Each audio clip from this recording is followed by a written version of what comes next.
I thought Jonathan and I were doing well as a couple. At the beginning of our marriage, I believed he was a kind person. However, things started to get weird last year after Jonathan changed jobs and we moved to his hometown. Jonathan suddenly became eager to visit his parents' house. Whenever we had no plans on our day off, "Let's go to my house," he would suggest. Jonathan would say my house instead of my parents' house, which made it seem like his real home was there, and I didn't like that feeling. I hadn't realized he was so attached to his parents' home, and I believed. In fact, when we were moving, Jonathan hinted at wanting to live together with them, but I firmly opposed to it. Currently living at the in-laws are my mother-in-law Caroline and my sister-in-law Diana, just the two of them. My father-in-law had passed away before we got married. Caroline, a craft teacher who runs classes from her home, is quite independent. Always wearing clothes she made herself, commanding a presence. She's well known in the neighborhood, often referred to as teacher by locals. Their house is spacious, almost mansion-like. And as for Diana, she's actually a returnee, having recently divorced and moved back home. It seems she helps out with Caroline's craft classes. Jonathan, who loves his family home, would like to visit every week if possible. "I'm begging you, not every week," I pleaded. While Jonathan might find his family home refreshing, I certainly do not. It's just stressful. Although I understand Caroline's profession is being a teacher, her domineering attitude even outside of work is suffocating. It was strange how she insisted on being called teacher by everyone, not just her students. But that's beside the point. The real issue is Caroline's attitude towards me. As a craft instructor, I expected her to be strict, but her fixed ideas about how a wife should be were too much. The first time I visited, I got scolded for not tying up my hair. I don't usually tie my hair up at home, so the scolding came as a surprise. Her first words were, "Are you here as a guest?" Though I was reluctant, I apologized and tied my hair with an elastic band Caroline gave me. Then from there, it was hell. Even though I tied my hair, I was clueless about what to do in my first visit to the in-laws. "Is there anything I can help with?" I asked Caroline.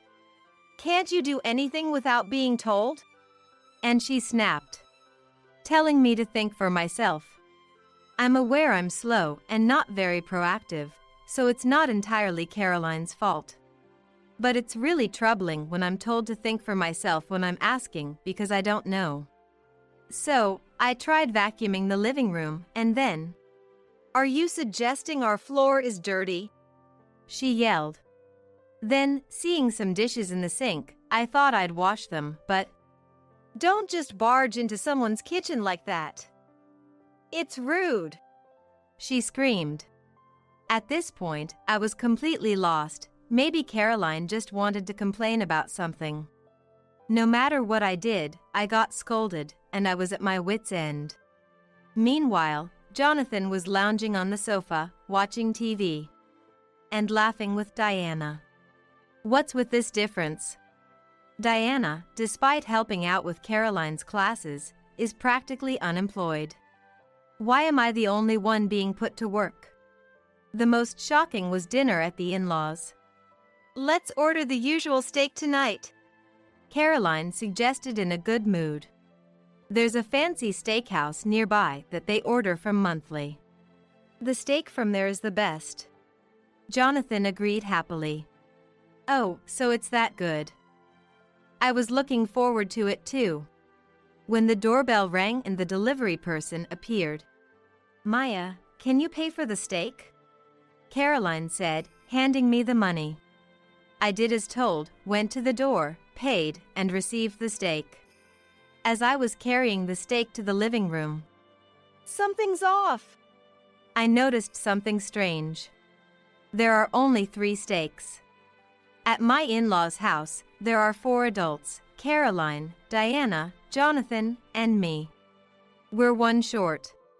I immediately went to Caroline. The delivery person must have made a mistake. There are only 3 steaks. And reported. Then Caroline. That's correct, it's 3 orders, right? Huh? I didn't include you. What? You can't even manage household chores properly, so practically you're a stranger, right? You don't deserve to eat our favorite steak, she said with a calm face. I was shocked. Can such a thing really happen? I looked at Jonathan, hoping he would say something to Caroline. But Jonathan seemed unfazed. It's been a while since we've had steak here, looks delicious, saying with a smile. Ignoring me standing there dumbfounded, the 3 of them quickly set the table with steak, knives, and forks, and poured wine for a toast. They started eating the steak with relish. What are you doing, Maya? Sit down since we're all eating, Caroline said. How am I supposed to sit down when I don't even have anything to eat? Looking at the table, there was a glass of water placed at what seemed to be my spot. I was so shocked and frustrated, I couldn't swallow a thing. When I got home that day, I immediately complained to Jonathan. I don't want to go to your parents' house anymore. Why? Jonathan was surprised, but I was the one who should be. I told Jonathan that all I do at his parents' house is get bossed around. I don't know what to do, and I'm not even allowed to eat steak. Then Jonathan. It must have been because it was your first time, you didn't know how things worked. It's okay, you'll get used to it. You'll be able to eat steak next time, maybe, he said with an eerie smile. I didn't feel a hint of kindness or sincerity from Jonathan. And sure enough, I was invited to another meal, which felt more like a torment session, the next month and the month after. They would always order 3 portions of the usual fancy steak and only give me water. Jonathan is quite nice when it's just the 2 of us, but in front of Caroline and Diana, he just goes along with them. There's such a thing as too much, right? But I had given up.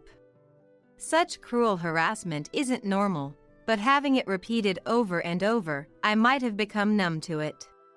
Then one time, just as the 3 of them finished their steak as usual, Caroline suddenly said to me, Maya, go pay for the steak. Me? I was astonished. Apparently, the delivery person had been busy during the summer and forgot to collect the payment. The owner of the fancy steakhouse said it was okay to pay next time. But Caroline, worried about appearances, didn't like the idea of not paying. So she told me to hurry and pay at the fancy steakhouse. But it's odd to go pay for a steak I didn't even eat. I thought Jonathan or Diana should do it, but both had already drunk alcohol and couldn't drive. Well, drunk or not, it seemed I was going to be the one to go anyway. So, begrudgingly, I drove to the fancy steakhouse as Caroline had said. Little did I know, this would be the beginning of a change in my fate. My first time visiting the family's favorite fancy steakhouse. I was nervous because I heard it was a fancy steakhouse, but as soon as I entered, I was greeted with a cheerful "Welcome" from the owner, which put me at ease. It was close to closing time, so there weren't many customers. I approached the counter a bit nervously. I came to pay the bill, and said in a small voice to the owner. Then,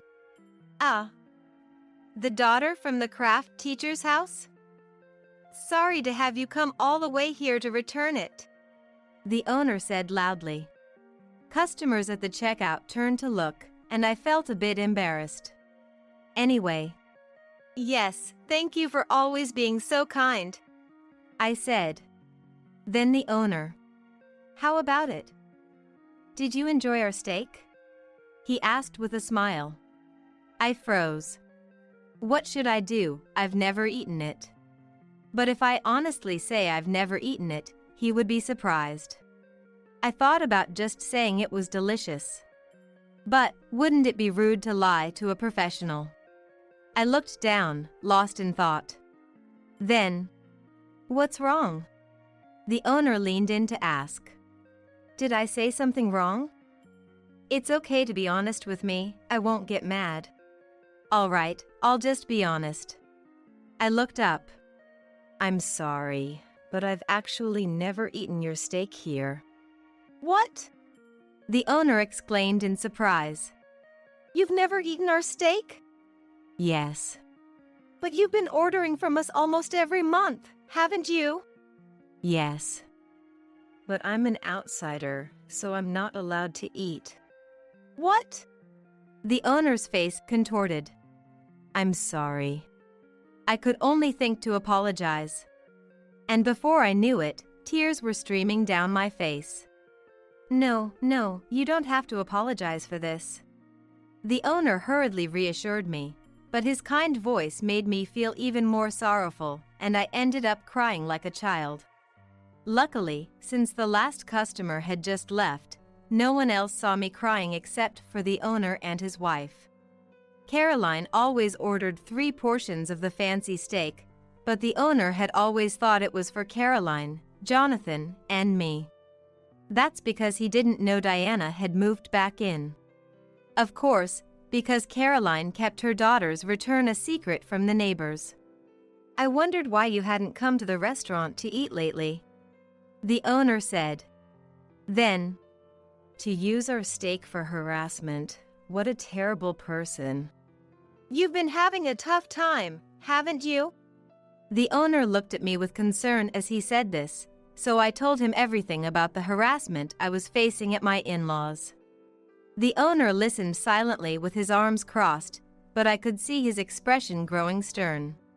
When I finished, "Leave it to me," the owner said.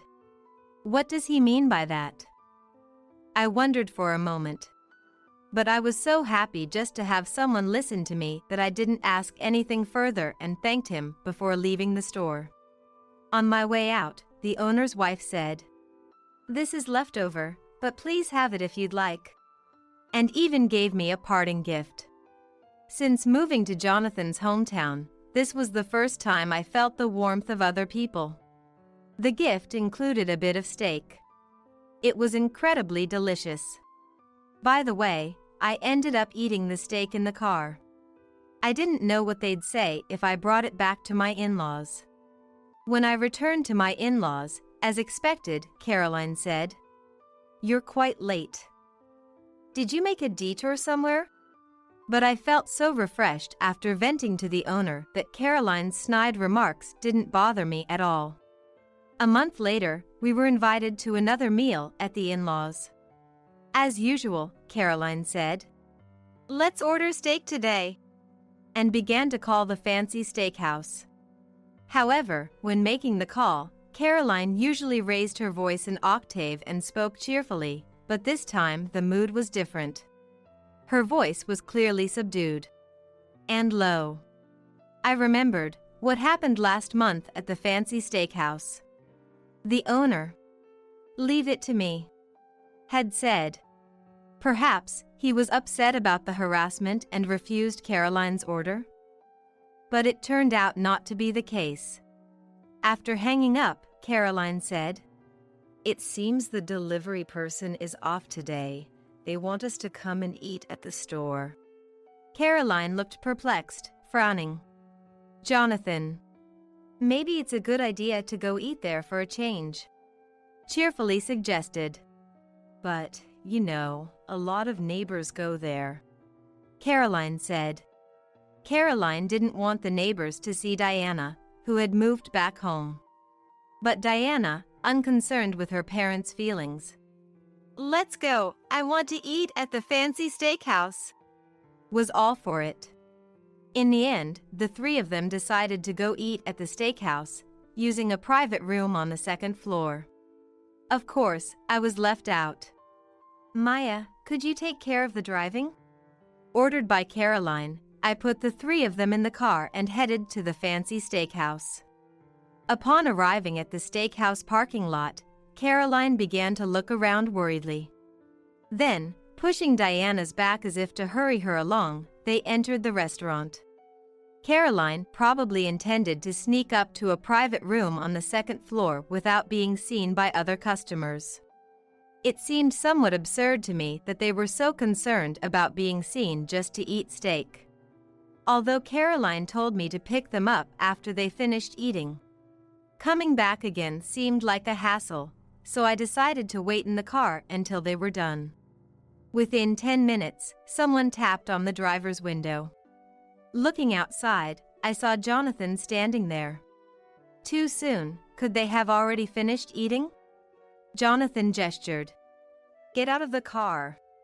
When I opened the door, Jonathan muttered in an annoyed tone. The owner told me to bring my wife. Here it comes. I was all excited inside. Not even sure what I was expecting, but feeling like something big was about to happen. As Jonathan led me inside, the place was nearly full, maybe because it was a weekend night. Then, Maya witnessed a surprising scene. Near the entrance at the counter, Caroline and Diana were sitting. Both were hunched over and shrinking. It seemed they hadn't been allowed into the private room upstairs. Surrounded by many customers. In front of Caroline stood the owner, arms crossed. In the midst of publicly scolding them. How dare someone who doesn't let their daughter-in-law eat steak call themselves a teacher? Aren't you ashamed? As the owner yelled, the surrounding customers nodded in agreement, saying exactly. I'm sorry. Caroline's face turned red, and she looked like she was about to cry. I later learned that most of the customers that day were acquaintances of Caroline, including students and associates from her sewing class. The owner's scolding exposed Caroline's harassment and the fact that she was hiding Diana's return. Noticing my arrival, the owner waved me over and had me sit at the counter. In front of me was placed a fancy steak. The owner stressed to Caroline. You're not going to refuse to let your daughter-in-law eat today, right, teacher? Caroline hastily denied. Maya, please eat. Making a strained face as she told me.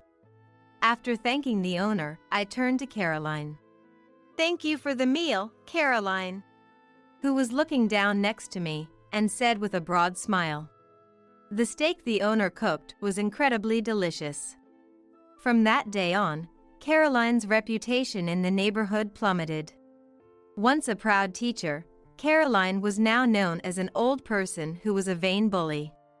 Naturally, people quickly distanced themselves from Caroline, and her sewing class students significantly decreased. Soon after, Jonathan and I divorced. Though the compensation from the divorce was modest, it was something. Jonathan seemed surprised that I was considering divorce. I just went along with Mom because I had to. He pleaded tearfully, but it was too late. I didn't want to stay with someone who would laugh while his wife was being harassed. Recording our interactions at the in-laws' house, which proved useful during the divorce, was also thanks to the owner's advice. Owning a fancy steakhouse for many years and hearing various people's stories, the owner had a wealth of knowledge about divorce. Now, I'm relaxing at my parents' home, having found a new job. And I'm planning to move out soon and live on my own. I'm in my late 20s, living alone in a detached house. Although it's a rental house, my parents moved to another state with my brother's family for his job transfer. And the rental offer came to me, who had been living nearby alone. This house has been rented by my family since my grandfather's time. And we have maintained a very good relationship with the landlord through generations. So, when the building became old, we discussed it with the landlord and took care of renovations and maintenance. From the landlord's perspective, and ours as a family, there was a mutual desire for us to live in this house. Additionally, my brother planned to return here in a few years, so it was decided that I would live here in the meantime. A little over a month ago, I moved back to my family home. Right after the move was completed, a crisis erupted at work, resulting in me facing an unexpected marathon of 20 consecutive days of intense work. Setting that aside for the moment, there were nights when I worked through till morning, staying at the company and only returning home to grab a change of clothes. My interactions with the moving boxes were limited to flipping them over and pulling out only what I needed. The landlord, concerned for me, would time my returns home to provide meals and would check in on me from time to time. Then, one exhausting day, Everyone, I really appreciate it. You can go home now. Please, take it easy today. The department head announced the end of the grueling period. That day, after my night shift ended, I immediately hopped into a taxi and rushed home. Without even taking a shower, I dived into bed and fell asleep as if I had fainted, due to the resolved trouble at work and the accumulated fatigue. I was woken up at 7 a.m. by a stranger's voice. "Excuse me, you can't just sleep in someone else's house." What? What? Who are you? I responded, panicking to the voice shaking me. "And who might you be? To sleep so deeply in someone else's house? We received a report of a break-in, so can you get up? We need to talk at the station." The man, wearing a police uniform, spoke to me. Someone else's house? But this is my house. What are you talking about? Just get up, will you? The police officer gestured to another female officer nearby to help me up. Then, from behind the police, an unfamiliar woman appeared. Do you know this person? I don't know her. Please, just take her away quickly. She's scaring me. Wait a minute. What do you mean by breaking and entering? Enough with the grogginess. I'm not groggy. My ID is in my bag. Just get out already. The woman yelled at me, and the police officer stood in front of me as if to shield me from her. What's all this commotion about? As I argued back and forth with the unhearing police, the landlord, having heard the noise, came over. I heard from the neighbors that a lot of police had arrived, so I rushed over. "Annette, what happened?" "It seems someone reported me for breaking and entering." Who did? "I think that lady over there." As I pointed, the landlord looked back to see the woman, who seemed on the verge of tears, and a man who appeared to be her acquaintance, glaring at us. Just take them away already. My wife is terrified, can't you see? No, you two need to leave. What are you doing in someone else's house? And who might you be? I'm the landlord of this rental property. Annette here is the daughter of a family that has been renting this house since her grandfather's time. With the landlord's arrival, the situation became even more chaotic, but as the police officers looked perplexed and at a loss. Annette, can you bring the lease agreement or something? They asked, and I brought the documents from the living room to show the police officers. After verifying the documents, the police turned their attention from me to the women. "Could you come with us to the station, please?" And they took them away. The landlord then said, "You owe Annette an apology." And one of the police officers, albeit reluctantly, apologized to me. Concerned for me. "You were trying to rest. You have work tomorrow, right? Let me take care of things here. Why don't you rest up?" The landlord suggested. "Actually, my stretch of hard work has ended. I've taken tomorrow off as well." "Oh, is that so? Well done. Have you eaten yet? We're having a barbecue at my place today. Come join us." The landlord's kind words meant a lot, and though I tried to maintain my composure, the sheer absurdity of the events made me not want to be alone, so I gratefully accepted the invitation. The ones who had reported me as a trespasser were a couple living in the next town over. known for their poor behavior, which, as it turns out, was quite infamous. The landlord thought she recognized the face and recalled it while being treated to steak. Sharing that the husband of the couple has some distant relative who's a politician or something.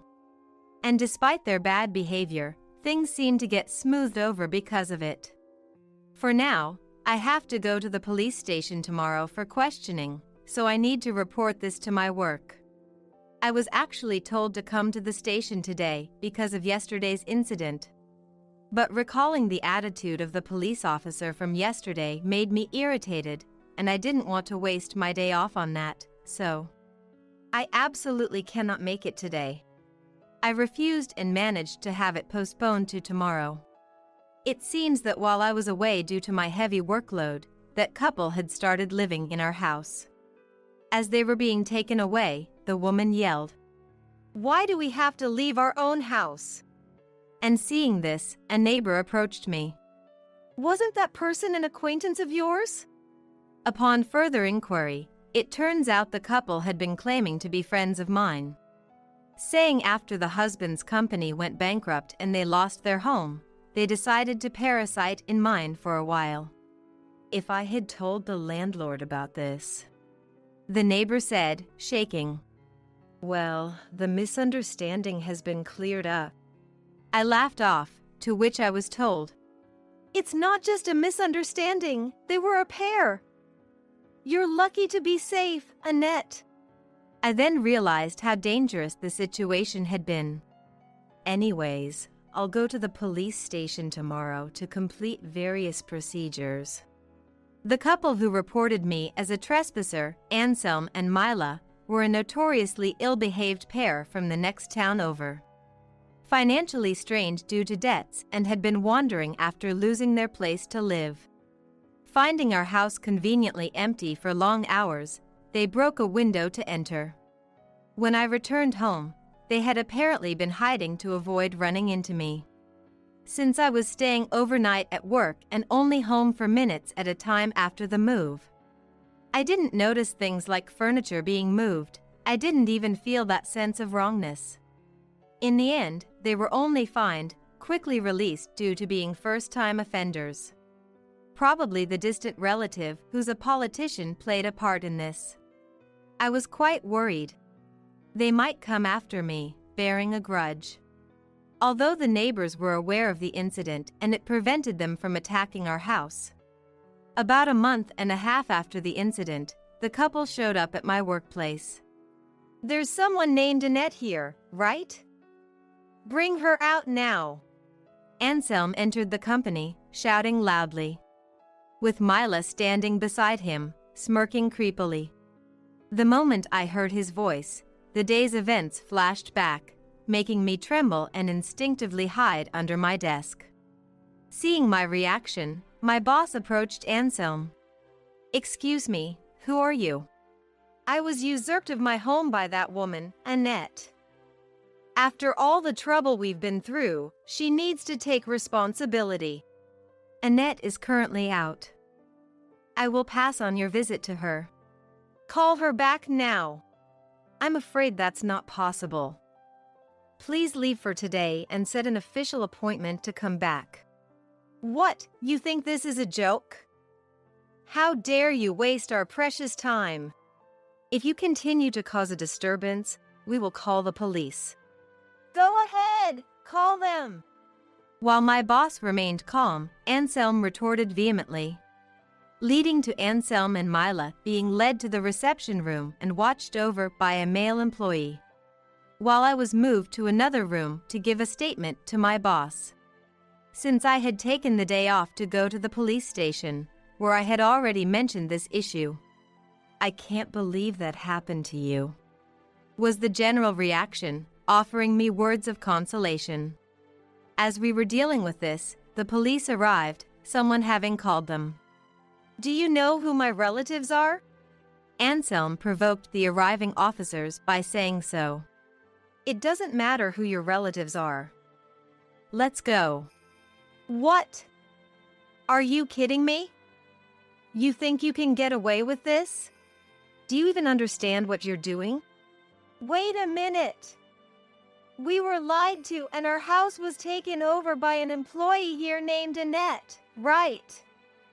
If anyone should be caught, it's her. These individuals previously trespassed into the home of one of our employees, Annette, and were arrested.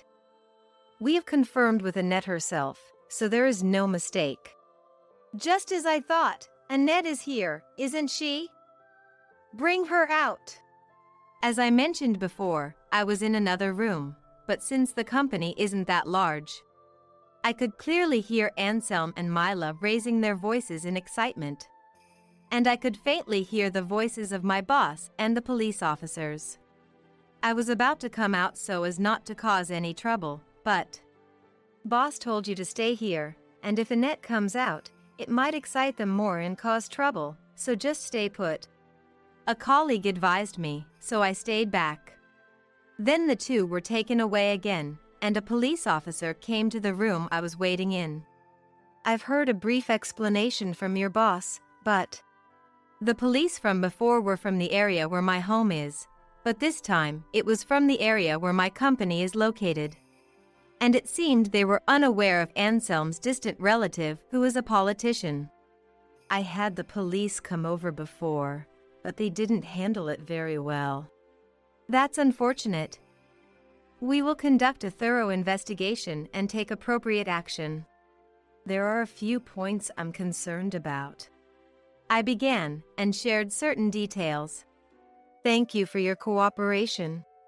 After listening to my points, the officer apologized deeply and left. The point of concern I mentioned included, firstly, how conveniently they found a house that was vacant for long hours, as indicated earlier. In fact, in the area where I live, there had been frequent incidents recently such as plant pots in gardens being broken or flyers from businesses asking to buy unwanted items being stuck to fences. And there was a flyer near my door that I didn't know when it had been placed. Putting it all together, it becomes clear why Anselm and his partner chose my home. It seems they were observing how quickly the plant pots in the front yard were cleaned up or how fast flyers stuck at the entrance were removed. Another point was that the two had entered through a window next to the back door of my house, which had been broken. The broken window glass had duct tape on it, and the break was near the lock. Breaking the glass with duct tape applied doesn't make noise when it breaks. I remembered this method from a TV show, and I realized it was the work of someone experienced. Just don't misuse this information, okay? Later, it was discovered that Anselm and Mila had been committing burglaries in the neighboring town and had been getting off lightly or not being charged at all, thanks to police officers who were acquaintances of the politician. However, the police this time acted without regard to the politician and properly prosecuted them, resulting in Anselm and Mila being sentenced to prison for trespassing, theft, and property damage. This included cases that were uncovered after I encouraged neighbors who noticed the damage to report to the police. There were also many other crimes they were found guilty of.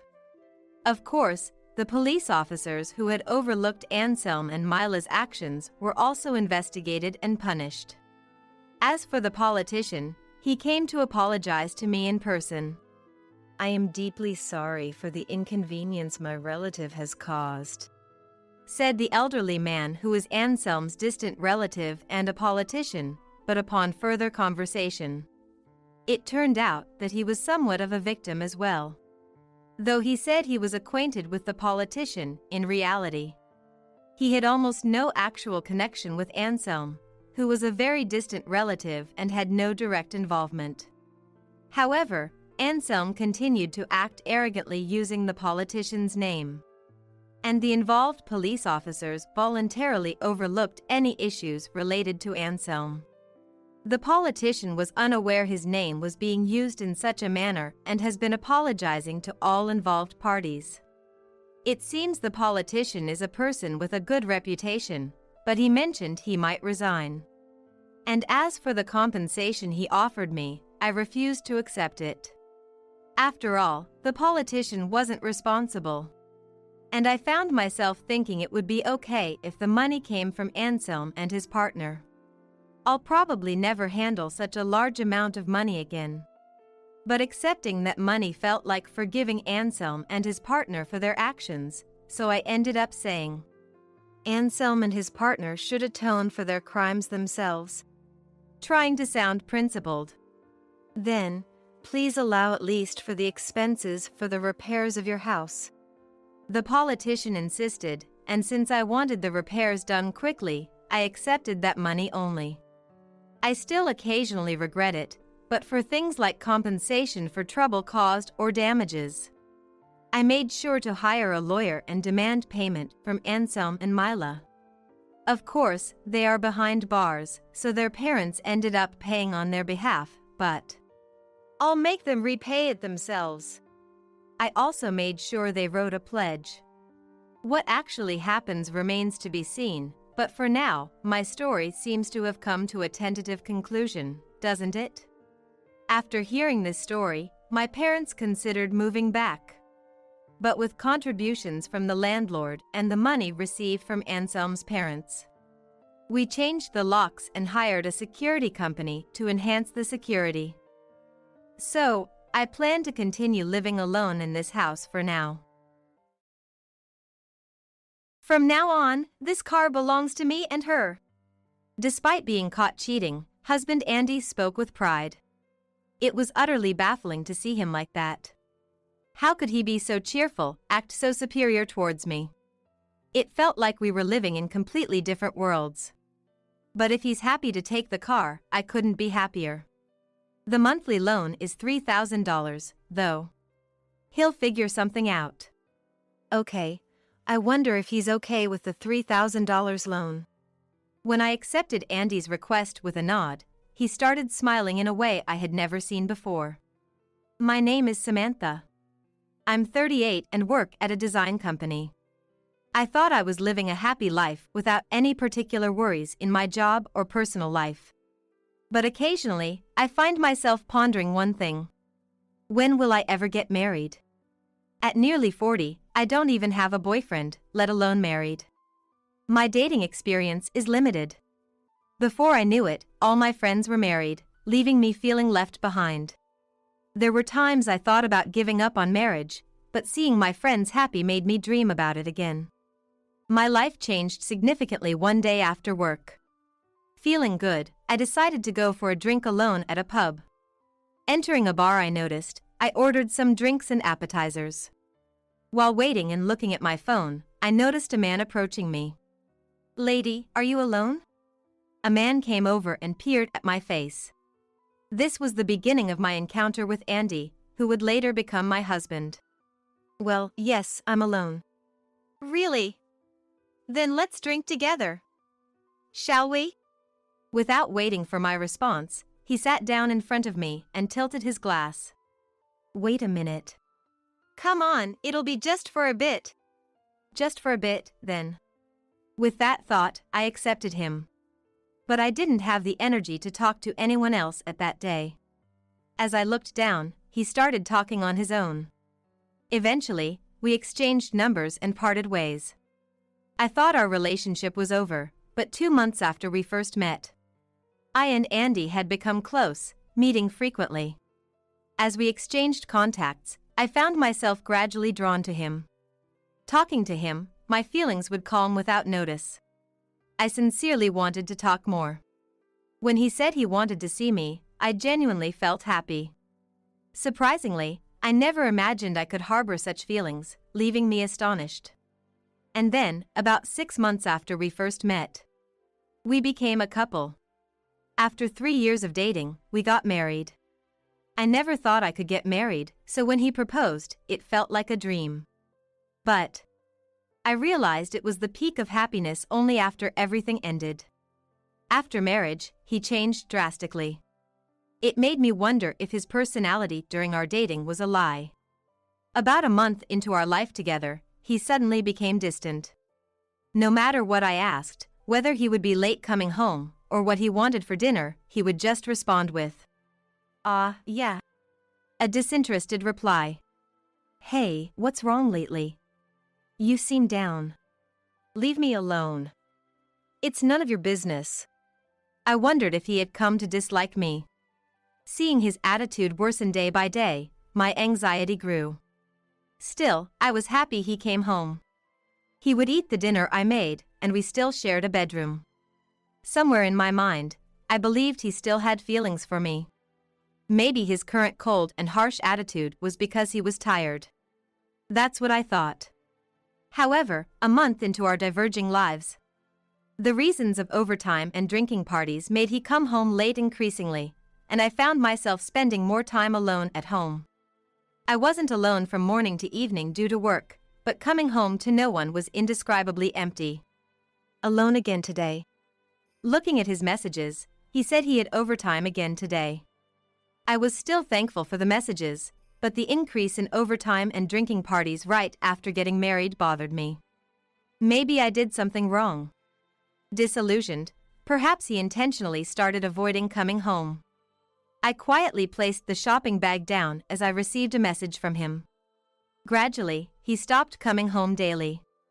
We rented the slightly expensive rental property to start our new life together. Since he stopped coming home, it had become a place where I spent my time alone, feeling lonely. We were supposed to be married, so why did it come to this? As I thought about him, I continued to eat dinner alone. Andy, when he occasionally came home, was always in a bad mood. "Dinner's ready, you'll eat, right? I'll start making it now." I prepared dinner as usual and served it to him. However, after tasting a bite of the side dish, he stopped eating. What's wrong? Not hungry? I've thought this before, but the food you make is really terrible. I was stunned by the words said to me for the first time. Until now, he had said it was delicious and had seconds many times. He used to say that he wanted to eat my dishes rather than fine dining restaurants, even a special day like an anniversary. But why suddenly? Sorry. I didn't know it was bad. I'll clean it up. Don't touch it. He glared at me sharply and started eating again. But he didn't look like he was enjoying it, his face always crumpled. He started to complain about the cleaning and laundry I did. The coffee cups weren't aligned, a picture hanging was tilted. Even a single hair on the floor was enough for him to complain. I work too, so some imperfections should be expected. I began to wonder if it's normal to fuss over such minor things. Of course, I've mentioned several times that I can't do housework perfectly because of work. But he wouldn't budge. In the end, it always concluded, "Just shut up and do as I say." With him yelling. Sigh. The stress piled up each time I interacted with him. I started to doubt whether marrying him was the right decision. Various emotions swirled, and I even considered divorce. But the fact that I got married at this age, and thinking about the hassle of divorce proceedings, I couldn't bring myself to act. I thought I just had to endure it. Such thoughts had developed over time. But before we got married, I made a significant purchase. It was a luxury car from a well-known brand. Of course, I couldn't pay in full, so I took out a loan. I wasn't particularly into cars, but there was one model I had always dreamed of. I was happy to have it as an adult, and it motivated me at work. I drove it to work and received compliments from car-loving colleagues. Initially, Andy praised the car. "That's amazing. Good for you." That's what he said. But as his attitude changed, he began using the car without asking. It was inconvenient because I needed the car for work and shopping. It would have been acceptable if he didn't have a car, but he did. Yet, he preferred mine, which bothered me. Because of this, I had to use the bus for work and walk for shopping. I've addressed this issue with him. "Hey, could you stop using my car without asking? I need it too." "Come on, it doesn't matter." "It does matter to me." "Well, I don't care about you. You're managing with the bus, right? That's fine. I have reasons to use a car. Don't butt in." Even though you have your own car? "Your car is better. Just let me do it." He never listened and would end the conversation unilaterally. The bus fare added up, and walking home from the bus stop was exhausting after a long day at work. Shopping became more frequent since I couldn't carry heavy bags without the car, going from once a week to every other day. I considered borrowing his car. I asked, knowing it was a long shot. That car is mine. There's no way you could handle it. Keep your jokes to a limit.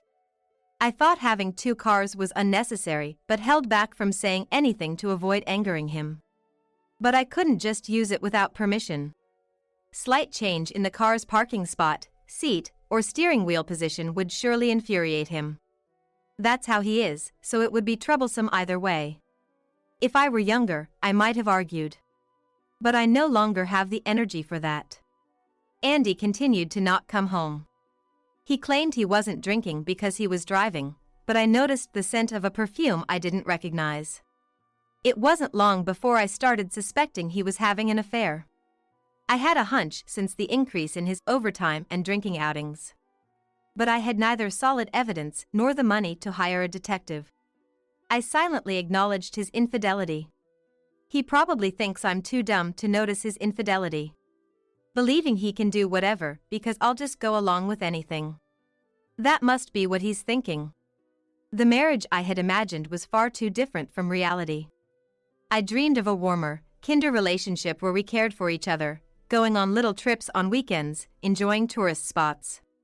I dreamed of such a family. I thought I could achieve that with Andy, but it was impossible. It feels like this will be my life forever. I sighed and began preparing dinner for one. But then, one day, something happened that changed everything. It was on a day I came home late from overtime. I usually let Andy know when I'll be working late. I did that day too, but I finished earlier than expected and came home. No reply from him. Probably, he wouldn't be home again today. Feeling down, I walked home, but something was different when I arrived. My car was there. Usually, he used to use my car, so only his car was supposed to be parked. It was unusual. Thinking this, I went to enter the house. But then I saw it. The car was slightly shaking. I should have just been inside the house, but I approached the car out of curiosity. I could hear voices inside. Andy and a woman's voice. I moved closer to hear the conversation. "Do you love me, Belle?" Yes. I do. The woman's name seemed to be Belle. Listening in, I heard a conversation I had expected but wished not to hear. "I want a divorce soon. I want to marry Belle." I'm happy. How have things been with your wife lately? "We don't talk. I don't want to. Why did I even marry her? I'm always with Belle, so there's no real conversation, right?" That makes sense. I felt ridiculed. My heart ached, and I felt indescribably sad. I didn't want to hear any more. I quietly stood up and was about to enter the house when my bag hit the car and made a noise. Too late, I realized my mistake. Andy peeked out from the driver's seat, seeing me. Ah. You. Why are you here? You let your wife hear this. This is the worst. Andy got out and confronted me. You said you had overtime today, right? Why are you back so early? Overtime means later, right? Did you lie to me? I didn't lie. I really had overtime. But it seems like, whenever I say I have overtime, you do this? I hoped he would falter at my accusation, but having been caught with Belle, he seemed resigned. Yeah. So what? Is it so bad? It is bad. We're married, you know. What you're doing is cheating. And, how dare you use my car to see another woman? So what? I'm using it now. Andy showed no remorse. Then he said something astonishing. This car is now ours. I was speechless. My saying my car probably prompted his bold statement. But then, something inside me broke. I'd gladly hand over the car, including its loan. Okay, the loan is $3,000 a month though, hope that's okay. I was paying a $3,000 monthly loan. It was a bit of a stretch, but I thought I could manage with my current income. Paying the loan for the car which he was using seemed absurd. But you'll have to pay the loan. What? Why? You keep paying it. Why don't you want to pay? Can't afford it? With your own car and rent, you can't, can you? Provoking him, he became even angrier. What do you mean I can't afford it? Fine, I'll pay. He was probably underestimating the amount because I had been paying it. Later, I transferred the loan and ownership of the car to Andy. During the loan process, I was handed a document detailing the loan by the agent, but there was no particular surprise at the amount mentioned. Whether Andy could really afford the $3,000 or had not thoroughly reviewed the document was unclear. He seemed solely focused on finishing the procedure quickly. After the procedure was completed, the process moved on to divorce.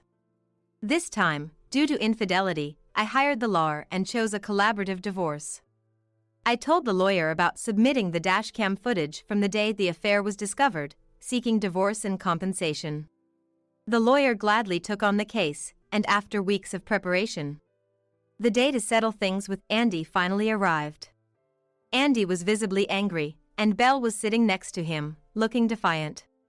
Despite being told multiple times that hiring a lawyer was overkill, I couldn't disagree more. As the discussion progressed, it was revealed how they met and who Belle was in the first place. Apparently, she is the daughter of an executive at the company where Andy works. She also worked in the same company, same department, and they were acquainted. Of course, Andy knew she was the executive's daughter when they became involved. While he was at fault for initiating, she, knowing he was married and still engaging, was also to blame. I demanded a divorce and compensation from Andy. He said, perhaps out of stubbornness. Compensation. Divorce. Do as you like. I can pay whatever compensation you want. However, Belle seemed desperate not to have Andy pay the compensation. If you pays the compensation, it'll reduce the money I can spend. What a way of thinking. It seemed she was planning to marry Andy after our divorce. Are you okay with your family and company finding out about this? Huh? Do whatever you want. Belle must think my words are merely a threat. Well, if she says to do as I please, then so be it. Since Andy and I both intended to divorce, it was finalized that day. Andy agreed to pay the compensation, and we dissolved the marriage. Of course, Andy and Belle's relationship was later exposed to her company. After the divorce, I moved to a house near my workplace and continued to live comfortably. No need to accommodate anyone. No need to worry about the car loan. What a wonderful life. I wonder if I could have continued this lifestyle if I hadn't been married. I must admit, I've regretted it at times. Perhaps because I now have more financial freedom, coworkers have mentioned that I look healthier. I plan to live quietly on my own, with the compensation and my income. I won't marry again. From now on, I will live a life of my own. That's what I've decided. However, about 3 months after the divorce, suddenly, I received a call from Andy. What could he possibly want now? Though I found it annoying, I answered the phone. Hello, yes? Hey! It's not hello. What's going on? What's this about a red envelope? A red envelope?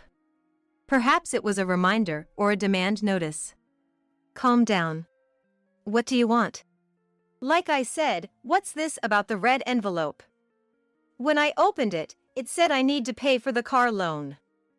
And, wait, were you paying $3,000 a month? I didn't know about that. Not know? I should have mentioned the amount when we transferred the loan and ownership. It's strange you didn't know. What? You didn't look at the amount because I was paying it effortlessly? You can't expect me to have thought it was $3,000. Hey! Can't you change it back so you're paying it now? Such a convenient man. After all, Andy would be the one using the car, even if I paid for it. And now that we're divorced, I shouldn't have to listen to him. It's impossible. Remember, you were the one who started saying the car was yours in the first place? Do you really think you can come now and demand I pay for the car, expecting it to be that easy? Don't say that. We were married, right? Even though we're divorced, we were in love, weren't we? Can't you help me out when I'm in trouble? In love. Help out in trouble. What is he talking about? I understand we were married, hence in love. But I've been through a lot because of Andy. And now, asking for help just because he's in trouble is too convenient. You. After living however you wanted, coming to me, now a stranger since we're divorced, for help is too convenient, isn't it? Now that the reminder has arrived, you better figure out how to pay it soon. Figure it out. That's impossible. No, don't start with that now. You were the one who said you'd pay my car loan in a fit of bravado, remember? Maybe you should learn to take responsibility for your words? That's that. Hey! Andy was making a fuss on the other end, but I had nothing more to say to him. I hung up without a second thought, ignoring him. The phone rang about 10 more times after that, but of course, I didn't answer. After leaving my phone aside, he seemed to give up as it eventually stopped ringing, with no further calls thereafter. Half a year later, I was still living comfortably by myself. Thanks to moving closer to work, the commute was incredibly easy. Having more personal time and finding a new hobby of going to art galleries was a joy. On such a pleasant day off, relaxing on the sofa, my mobile phone rang. Looking at the caller ID, Andy's name was displayed. Why was he calling again, I wondered. Tentatively, I answered the phone, and he began speaking in a tone as if his previous bravado was a lie. Samantha. It's me. Andy. What's going on? Despite his apparent weakness, I couldn't coddle him. I asked what he wanted with a tone of detachment. The compensation. I can't pay it anymore. Please, give me a break. Excuse me? Give you a break? His plea irritated me, but I was curious about what had happened, so I listened. Apparently, he had been hiding it out of pride, but after our divorce, he had to leave his job. The reason was his indecent act with Belle, the executive's daughter. It seems he was pushed to resign voluntarily for disrupting the company's order. Belle had dumped him as well. Even though he tried to find a new job, he struggled, surviving on part-time jobs. However, that kind of life didn't last long. Now he has sold both cars and moved out of his rental, returning to his parents' home. He probably thought this would make his life a bit easier. However, a few weeks after moving back home, his mother's health deteriorated, requiring care. With his father being elderly, Andy had no choice but to take on the caregiving duties while also working. Moreover, just because he sold the cars doesn't mean he's free from paying for them. The luxury car loans, the compensation to me. Andy is evidently struggling. Come on, please. I'm begging you. Heck, I'd even consider getting back together if it'd make things easier for you. What do you say? Where exactly would I find it easier? Without much thought, getting back with Andy now would mean taking on the responsibilities of his parents' care, the loan payments, and other living expenses. He would likely quit his job and leave all the housework to me, as before. Life was hard enough when we were together. Jumping back into an even more difficult situation is unthinkable. I've said something similar before, but you truly only think about yourself. You probably just want to live in my house and have an easy life, right? That's not it. I can't believe that. Do you have any idea how much trouble you've caused me? Caring for parents is tough, you say? Forced to quit your job? Dumped by your girlfriend? All of that wouldn't have happened if you hadn't cheated, right? Andy fell silent. But I continued to press him. I wonder why I ever married someone like you. I'd be angry with my past self if I could. Don't marry Andy, you won't be happy, and you're still talking about getting back together? That's a bit crazy.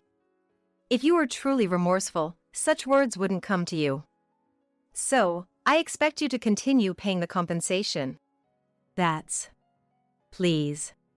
Begging someone you once looked down on must be humiliating. No matter how much you beg, I won't listen. So, don't contact me ever again. Hey! Samantha! I hung up the phone. After that, Andy seemed to have given up, as I received no further contact from him. No messages, nothing. The desperation was clear from that call, but listening to his condescending tone, I wondered if he still thought he wasn't at fault, pondering why this was happening to him. Well, the compensation has continued to be deposited after that last call, so he must be managing somehow. Half a year after Andy's last attempt to contact me, I continue to live a comfortable life on my own. I've kept up with my new hobby of visiting art museums. My room is now filled with art books and postcards purchased from museum shops. Lately, I've been thinking about visiting art museums abroad. There's a lot I ponder about married life, and even if I were to be reborn, I doubt I'd want to marry. Honestly, I see no good in getting married. For now, I'm just thankful for this comfortable life I can enjoy on my own. A wife who neglects her housework is not needed in this house, right? Such a useless woman does not deserve to be my son's wife. Leave this house! Chloe, my mother-in-law, said this to me, and with a smile, I replied, "Understood." I left the house and went back to my parents' home. Probably Chloe will storm into my parents' home. I don't know what will happen to me from now on. I am Sophia, a 25-year-old housewife. I married Timothy last year and have been living a smooth life. Except for one thing, Chloe's presence makes our newlywed life less peaceful. Chloe is a son-obsessed, clingy mother. Especially since Timothy is an only child. We live at a medium distance and meet only a few times a year. Whenever I see Chloe, she annoyingly checks whether I am taking good care of Timothy. Last time we met, "You're taking care of Timothy properly, right? Listen, Timothy loves meat and hates fish. You remember that, right? I remember you said during our first meeting that your favorite dish to cook is fish stew. If you're serving Timothy the same thing, I won't let it slide," she said. Chloe seems desperate to make sure I am doing my household duties and making meals that Timothy enjoys. Timothy loves the fish stew I make, and we have never had any trouble with meals. I can let it go, but she looked at my clothes, saying, "You're dressed so inappropriately. When standing beside Timothy, you should dress to match him. A short skirt? How vulgar. Are you trying to tempt other men?" I was utterly baffled. My skirt was knee-length and quite modest. Timothy has a simple style, and my outfit that day matched his. It seemed Chloe didn't want me to outshine Timothy. "When you two are together, everyone's eyes go to Sophia. It's because of the bright colors of your clothes. From now on, wear a white shirt and black pants. Don't wear anything else." Chloe, beaming as if she had a great idea, got a wry smile from me. Thankfully, Timothy stood up for me. "What are you talking about, Mom? I think Sophia is cute no matter what she wears, and she should wear what she likes. Stop hassling her with your weird demands." Saying. Chloe often comes up with these nonsensical requests. On the other hand, my father-in-law is harmless but doesn't contribute positively either. He always seems preoccupied, either reading the newspaper or watching news on TV, never joining in our conversations. He turned a blind eye to whatever Chloe said to me, right in front of him. I've tried to talk to him several times since getting married. But because he shows no interest in chatting, the conversation dies down quickly. Honestly, visiting my in-laws has always been a burdensome event for me. Then one day, I started feeling unwell and couldn't manage the household chores. I thought my headache and slight fever would pass, but Timothy was worried and decided we should visit a doctor the next day. It was a Saturday, and Timothy had the day off. Our usual clinic was only open in the morning on Saturdays. The doctor asked if I could be pregnant, and I remembered my period was late. Maybe I am pregnant. I said, and took a pregnancy test right there. The result was positive. We immediately visited a nearby gynecologist, and it was confirmed I was pregnant. Timothy and I were overjoyed. Especially Timothy, with tears streaming down his face.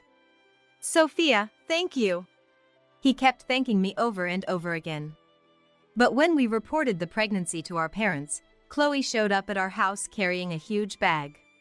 I was suffering from severe morning sickness and was holed up in the bathroom, unable to come out. As the doorbell was repeatedly rung, I hurried out of the bathroom to answer it, and there was Chloe. Chloe? You were trying to pretend you weren't home, weren't you? No, I was just in the bathroom. I don't care, just let me in. I staggered to the door and opened it. Chloe was holding a large Boston bag, and I had a bad feeling. We're going to live together until the baby grows up. I was stunned by Chloe's sudden words. I couldn't just leave her at the entrance, so I let her into the house. I'll make some coffee, I said, and headed to the kitchen and called Timothy while waiting for the water to boil. It was a weekday afternoon, and Timothy was at work as usual. I was worried if he would answer, but he did after a few rings. Sophia? Is something wrong? Hey, Chloe came over. She's carrying a big bag. Do you know anything? Eh? I haven't heard anything, but she said she would come by soon. I never thought she'd come when I'm not home.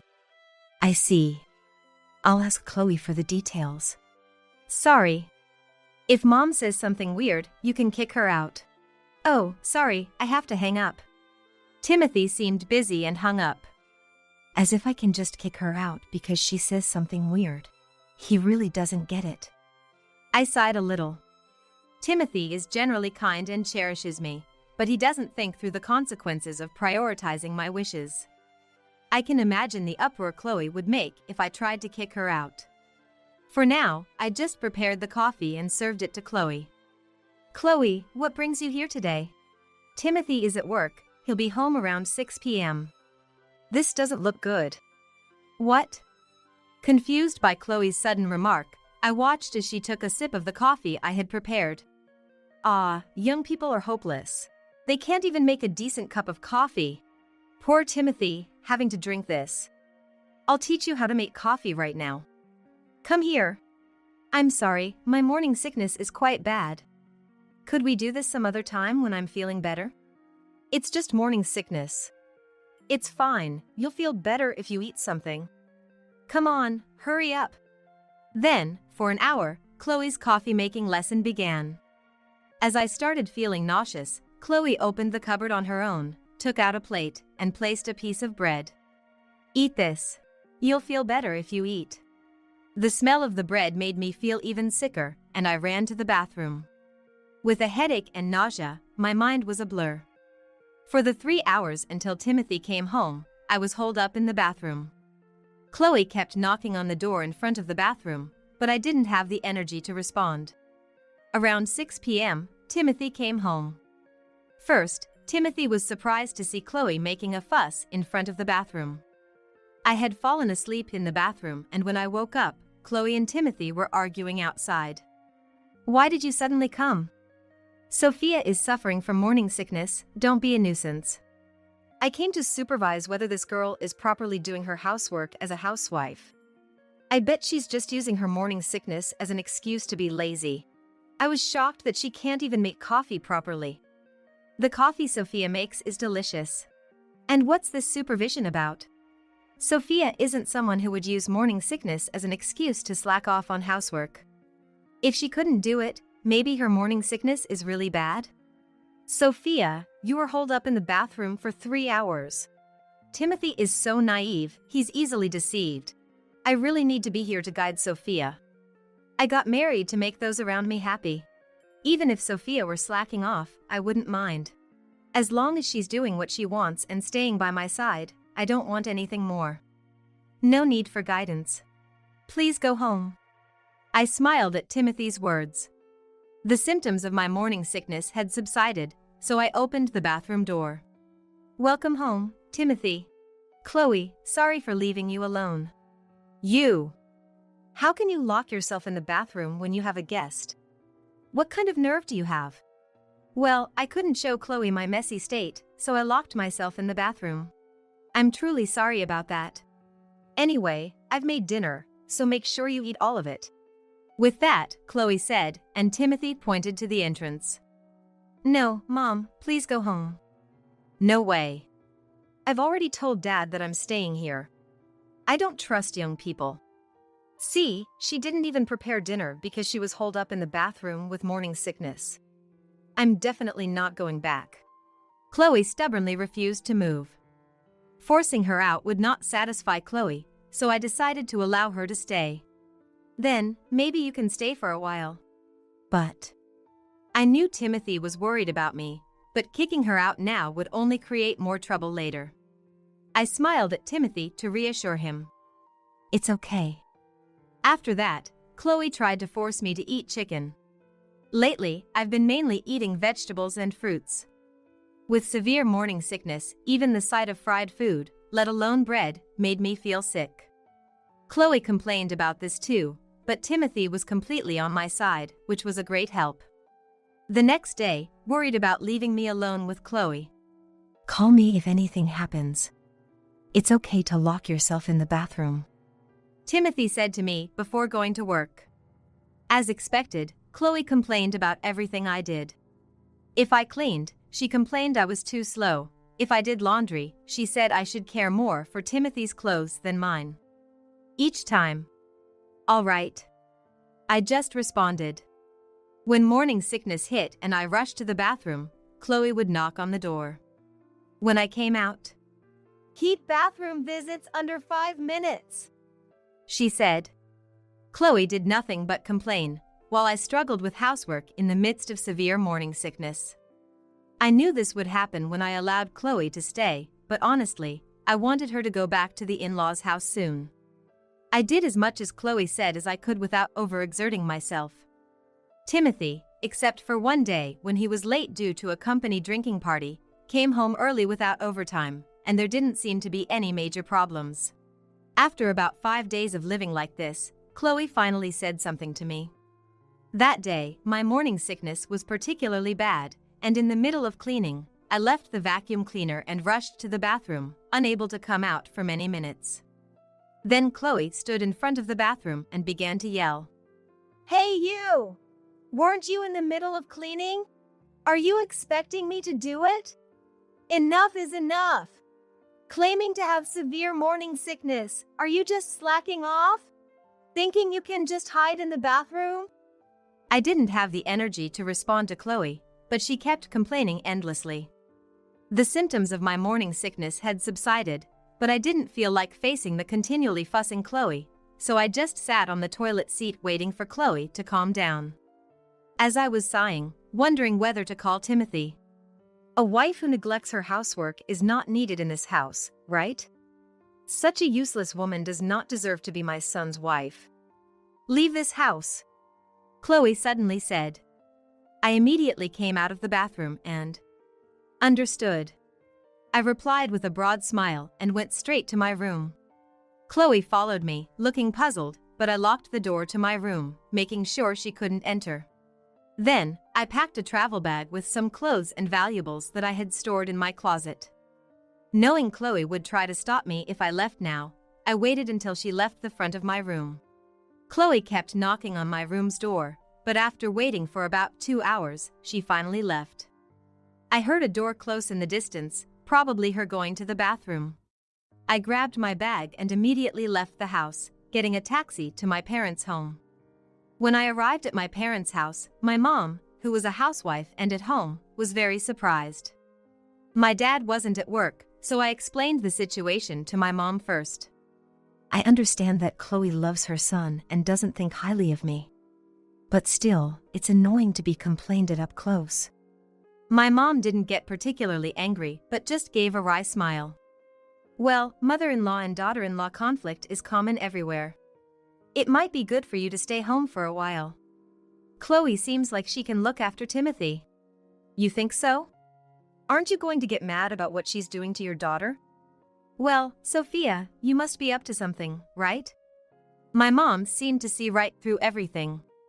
Then, I contacted Timothy and told him I would stay at my parents' house until Chloe went back home. Timothy also felt it was safer that way, and I relaxed at my parents' house for the first time in a long time. The next day, as expected, Chloe came to my parents' house. When I opened the door and showed my face, Chloe turned red and started making a fuss. Why are you back at your parents' house? Hurry back and make Timothy's dinner. It's a failure as a wife to go to such lengths to avoid housework. But I replied with a smile. Eh? I just did what you told me to, right? You said to leave, didn't you? Are you saying I should have slept outside instead of going back to my parents' house? What's with this girl? So irritating. I didn't really mean for you to leave. I'm just saying you should do your housework properly. I was doing my housework as you told me to. I don't understand why I have to do it quickly, but the quality of my housework doesn't change just because I went to the bathroom in the middle. Then Chloe's eyes narrowed in anger. Don't talk nonsense. When I was pregnant, I didn't go to the bathroom so much. Eating makes the nausea go away. Despite that, you don't listen. Then, from behind me, Mom came. With a troubled look, Mom gently spoke to Chloe. Chloe, you had a different symptom, didn't you? My daughter has different symptoms. She's a different person, so it's natural for her morning sickness symptoms to be different. Please don't assume she's the same just because you experienced it. What are you saying? Children should listen to their parents. At that, Chloe seemed taken aback for a moment, and I smiled. Huh. I see. So Chloe, you just wanted to manipulate me to do as you wish? No one will act exactly as you want them to. That includes Stephen as well. Confused by my words, Chloe tilted her head. Stephen? Your husband. You're so busy meddling in your son's household that you've completely forgotten about your own. Perhaps it's time you return to your own home? Then Chloe started making a phone call. Probably to her husband's number. But the call didn't connect, it seemed like she was blocked, and in a panic, Chloe rushed back home. Later, I heard from Timothy that when Chloe returned to the in-laws' house, there was only a divorce application stamped by her husband and a note with a single line on the table. The note apparently said that he would take all the retirement pay as the distribution of property, and everything else would be left to her. Chloe tried contacting her husband at his workplace, but he had already retired, and his whereabouts became unknown. But in reality, he hasn't retired from his job yet. He was staying for a month for handover and had asked the company to tell Chloe that he had retired if she called. Actually, Timothy and I knew where he was. He was staying in a business hotel and planning to live with a relative in a distant region after retirement. We were supposed to inform him when Chloe filed for divorce, and he said he wanted to start a new life then. About a week ago, when Chloe came to my house and it got late, I called him. Chloe is at our house, are you okay, Stephen? Aren't you lonely by yourself? When I asked him kindly, Raphael, who usually hardly spoke, opened up about his true feelings. Maybe because it was over the phone and not face-to-face, he could speak without stress. Sophia, you're the only one who worries about someone like me. My wife has always treated me like an ATM, never as a husband. When Timothy was young, if I tried to play with him, she'd say, "Don't touch him, you're dirty, stay away." Maybe that's why Timothy became unsure how to interact with me. I've always been timid and lived a rather dull life under my wife's thumb. You're right, I've always been lonely. At that moment, I thought I could use Raphael to drive Chloe away. There would still be interactions with Chloe in the future. If I forced her out now, I could be endlessly complained at. In the worst case, if Chloe persuaded Raphael to leave their house and said they had nowhere to go, they might both end up at our house, making it difficult for us to refuse. I discussed it with Timothy, and he had been aware since he was young that his parents were a sham couple and wanted to do something about it. I had Timothy pretend to be working overtime and visit the in-laws' house to have a heart-to-heart talk with Raphael. Raphael then confessed to Timothy that he wanted a divorce from Chloe. So, we decided to have Raphael proceed with the preparations for the divorce. I had been waiting for the right moment when Chloe would seriously listen to me. I thought she might calm down a bit in a place away from her own territory, like my parents' house, and thankfully, it worked better than expected. Faced with her own issues, Chloe quickly returned to the in-laws' house, so I decided to go back to my house too. Timothy and I then persuaded Chloe. We carefully explained to her how she had been making Phil suffer, that Phil wanted to be free, and that if she continued to be difficult, Phil was prepared to take the matter to court. We warned her that if it came to a court case, both Timothy and I would side with Phil. Finally, Chloe stamped the divorce papers and submitted them to the office. After that, Chloe ended up living alone in the in-laws' house. She seemed lonely and wanted to live in our house, but Timothy firmly refused. If you come here, Sophia will go back to her parents' house. If that happens, I'll never consider you as my mother again. Just like you ignored Dad, I'll ignore you as if you didn't exist. With Timothy's firm statement, Chloe, dejected, went back to the in-laws' house. I feel fortunate to have such a reliable husband. As for Phil, as soon as Timothy informed him about the finalized divorce, he immediately moved out of the relative's house and into a small apartment. He got a job in the same field as before his retirement. Though his income dropped a bit, he's more relaxed than when he lived with Chloe and now happily immerses himself in his hobbies every day. Later, I safely gave birth to a baby. A healthy girl. When I'm in trouble, my mom helps as much as possible, and Chloe is only allowed to meet my daughter when I permit it. Thanks to this, I'm managing to raise my child without stress. I believe that, though there will be challenges ahead, as long as I'm with Timothy, who cares deeply for me, we can overcome anything. Stop leeching off me, you useless thing. For over 20 years, I believed I had devoted myself to my husband, Thomas. Yet, this is what Thomas really thought of me. I wasn't leeching off him. I was merely devoted to him. But I can't put these thoughts into words. As my strength drains away, Thomas continues. Now that Richard is a working adult, you've got no reason to leech off me, right? But... quiet. I don't want to hear your excuses. Thomas raises his voice. Oh, I can't do this anymore. My feelings will never reach him. At that moment, I hear something snap inside me.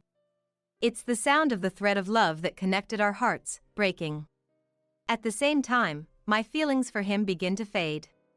We were husband and wife until just now, but now he feels like a stranger. He had been using me from the start. He never loved me.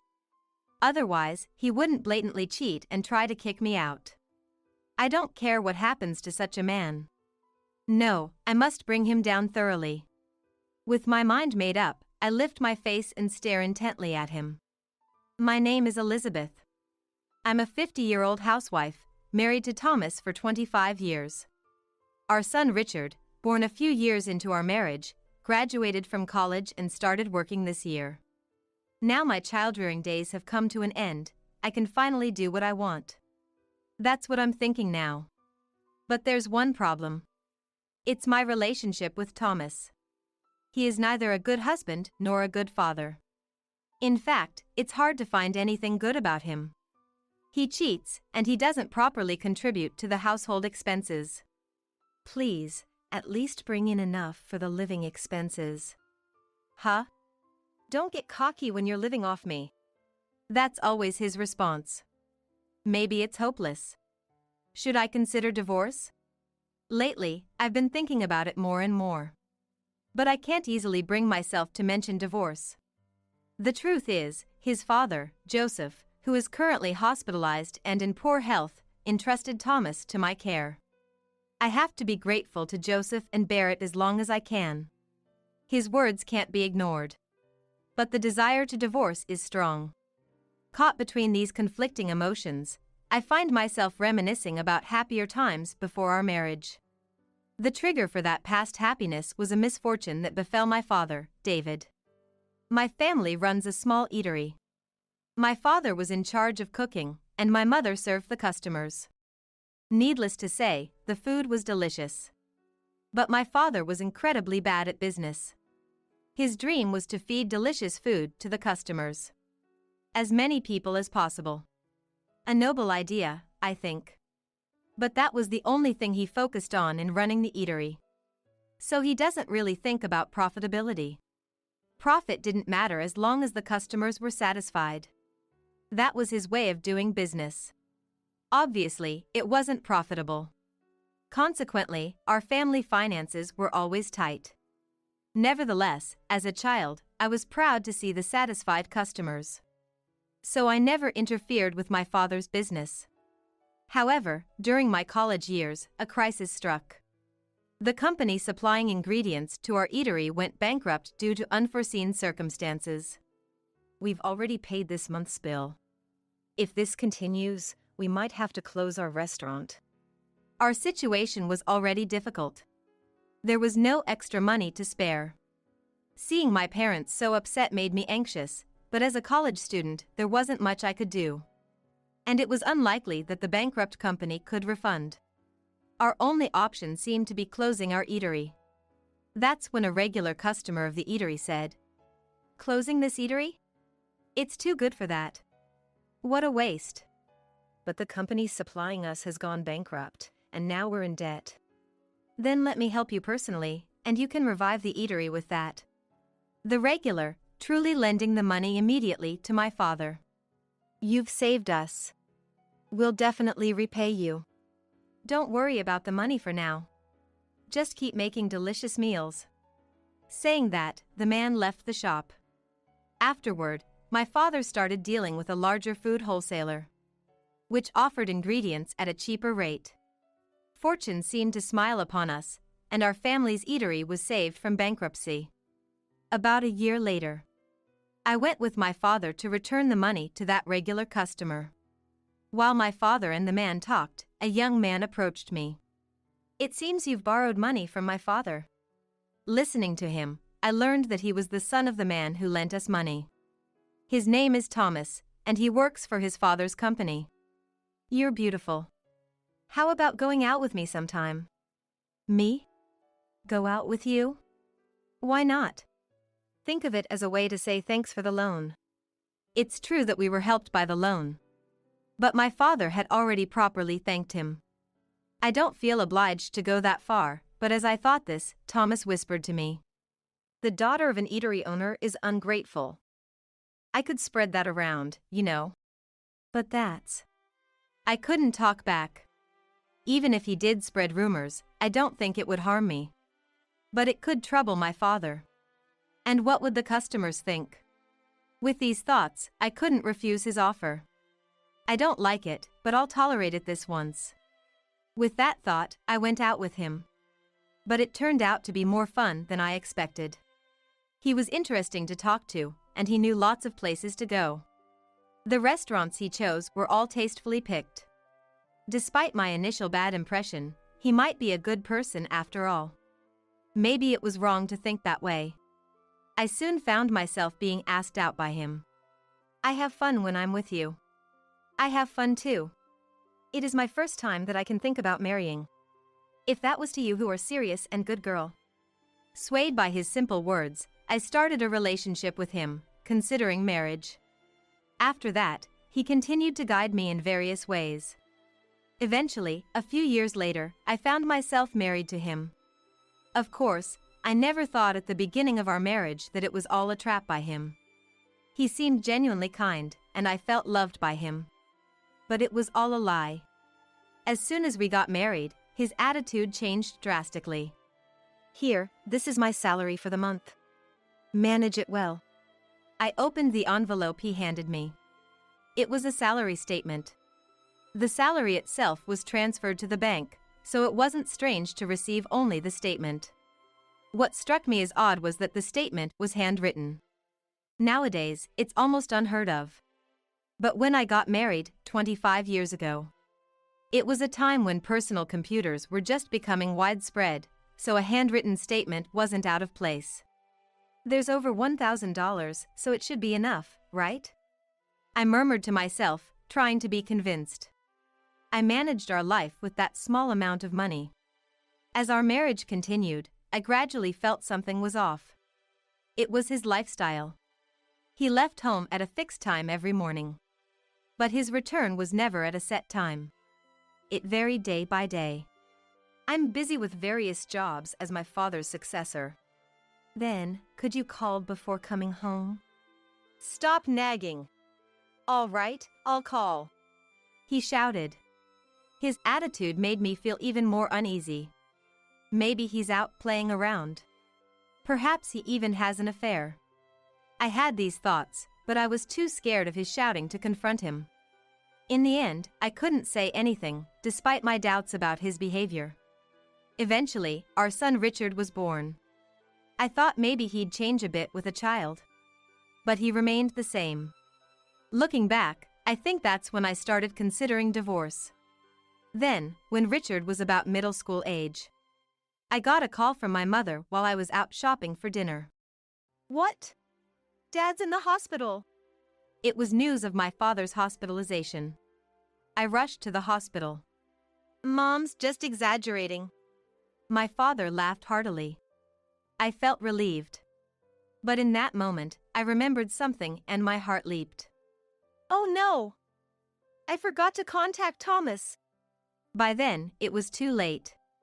My mobile phone was filled with countless calls from him. When I called back in a hurry, his displeased voice came through. Where are you? What are you doing? Hurry back and make my dinner. I'm sorry. My father. Huh? Your father? Your own father? Thomas asked in a slightly harsh tone. I answered in a small voice. Yes. He was suddenly hospitalized. Your father has nothing to do with it. You are my wife. I closed my eyes in fear at his shouting. I'm terrified of his loud voice. But I couldn't just let it go without responding. I braced myself and retorted. Isn't it natural to worry about one's father? That should be okay, right? Shut up. Don't talk back to me. No, I will say this. You would rush to your own father's side, wouldn't you? When I asked this, he suddenly fell silent. Putting himself in my shoes must have struck a chord. I thought so, but his reply was beyond my imagination. Huh? Even if my father was hospitalized, I'd ignore it. After all, I wouldn't be troubled if he wasn't around. I was speechless. This has to be a lie. That's what I thought, but I couldn't deny it. After much hesitation, I had said this to him. I'm not like you. Sorry, but eat out tonight. That was all I could say, my maximum effort. I hung up the phone, still in a daze. Since that incident, I truly couldn't believe him anymore. It was then that I finally realized that the happy times before our marriage were all an illusion. Ah, I see. He wanted a housekeeper, not a wife. Saying it out loud made me sad. But I couldn't just stay sad. That's right. If I'm going to divorce, I need to prepare. I started to prepare for the divorce. And then, a few years passed. This time, Thomas's father, Joseph, was hospitalized. And his condition was quite serious. He might not be able to leave the hospital, the doctor had said. I relayed Joseph's condition to Thomas. But Thomas remained unbothered. Does it mean it'll cost money? It's not the time to worry about money, don't you understand? I get it. I'll talk to my brother. Thomas contacted his brother James. James is married but doesn't have children. So Thomas suggested to James that he might be able to bear the hospital expenses. Can you pay for it? We have Richard and Elizabeth, and it's tough for us. He spoke as if it was someone else's problem. It reminded me of the time my father was hospitalized. It seemed he really didn't care about Joseph. I couldn't take it anymore. Enough. I'll figure something out and pay for Joseph's hospital bills. Don't forget what you just said, Thomas shouted. I nodded firmly. In the end, my words triggered us taking on the burden of Joseph's hospital expenses. Also, due to his illness, Joseph stepped down from his position as the president. And Thomas took over as the president. Regardless, Thomas didn't like that I had spoken up. Since then, he blatantly stopped coming home. Even when discussing Richard's future plans, Thomas ignored my calls and didn't return home. Dad's not coming home again today. I'm sorry, Richard. I'm causing you trouble. It's okay, I don't care about Dad. But I want to go to a university in Boston. That's right. Don't worry about the tuition, I'll manage it somehow. Soon after, Richard's enrollment in a Boston university was confirmed. Naturally, Thomas didn't see Richard off. Once Richard moved to Boston, the house suddenly became quiet. By then, Thomas was only coming home about once a week. There's also Joseph's hospital fees. Could you transfer a bit more? Huh? I've already transferred over half of my salary. It should be enough for you alone. The amount Thomas transferred was just a little money. Clearly, it was only a fraction of his salary. Saying over half was definitely a lie. I knew that. But I didn't have the energy to complain. Years passed, and I received news that Richard had found a job. Richard has got a job now. It's probably a good time to talk about divorce. In these years, I had prepared for the divorce. It was just a matter of timing. When and where should I say it to avoid any trouble? Such thoughts constantly occupied my mind. It's not even about not wanting to cause a scene. I laughed at myself sarcastically. Then one day, I had been to visit Joseph. After chatting with Joseph as usual, I returned home. Reaching the entrance, I was startled.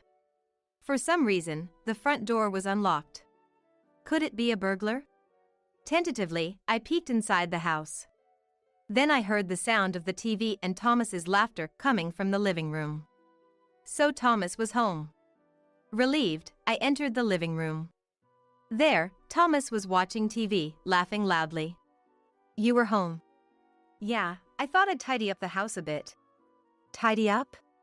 His words made me look around. On closer inspection, some items in the room were missing. Wait, it looks like some things are missing. Yeah, I threw them out. Your stuff. Threw out? My things? Shocked, I hurried back to my room. The room was empty. No computer, no TV, not even my favorite cup. Even the bed was gone. What's the meaning of this? I don't need them anymore, so I threw them out. Don't need them? What am I supposed to do now? I shouted, and Thomas frowned. Then he looked away and sighed. I guess. I'm tired of supporting you. What are you saying? I'm your wife. I retorted, and Thomas seemed irritated. He suddenly raised his voice. Do I have to spell it out? Stop leeching off me, you useless thing. For over 20 years, I believed I had devoted myself to my husband, Thomas. Yet, this is what Thomas really thought of me. I wasn't leeching off him.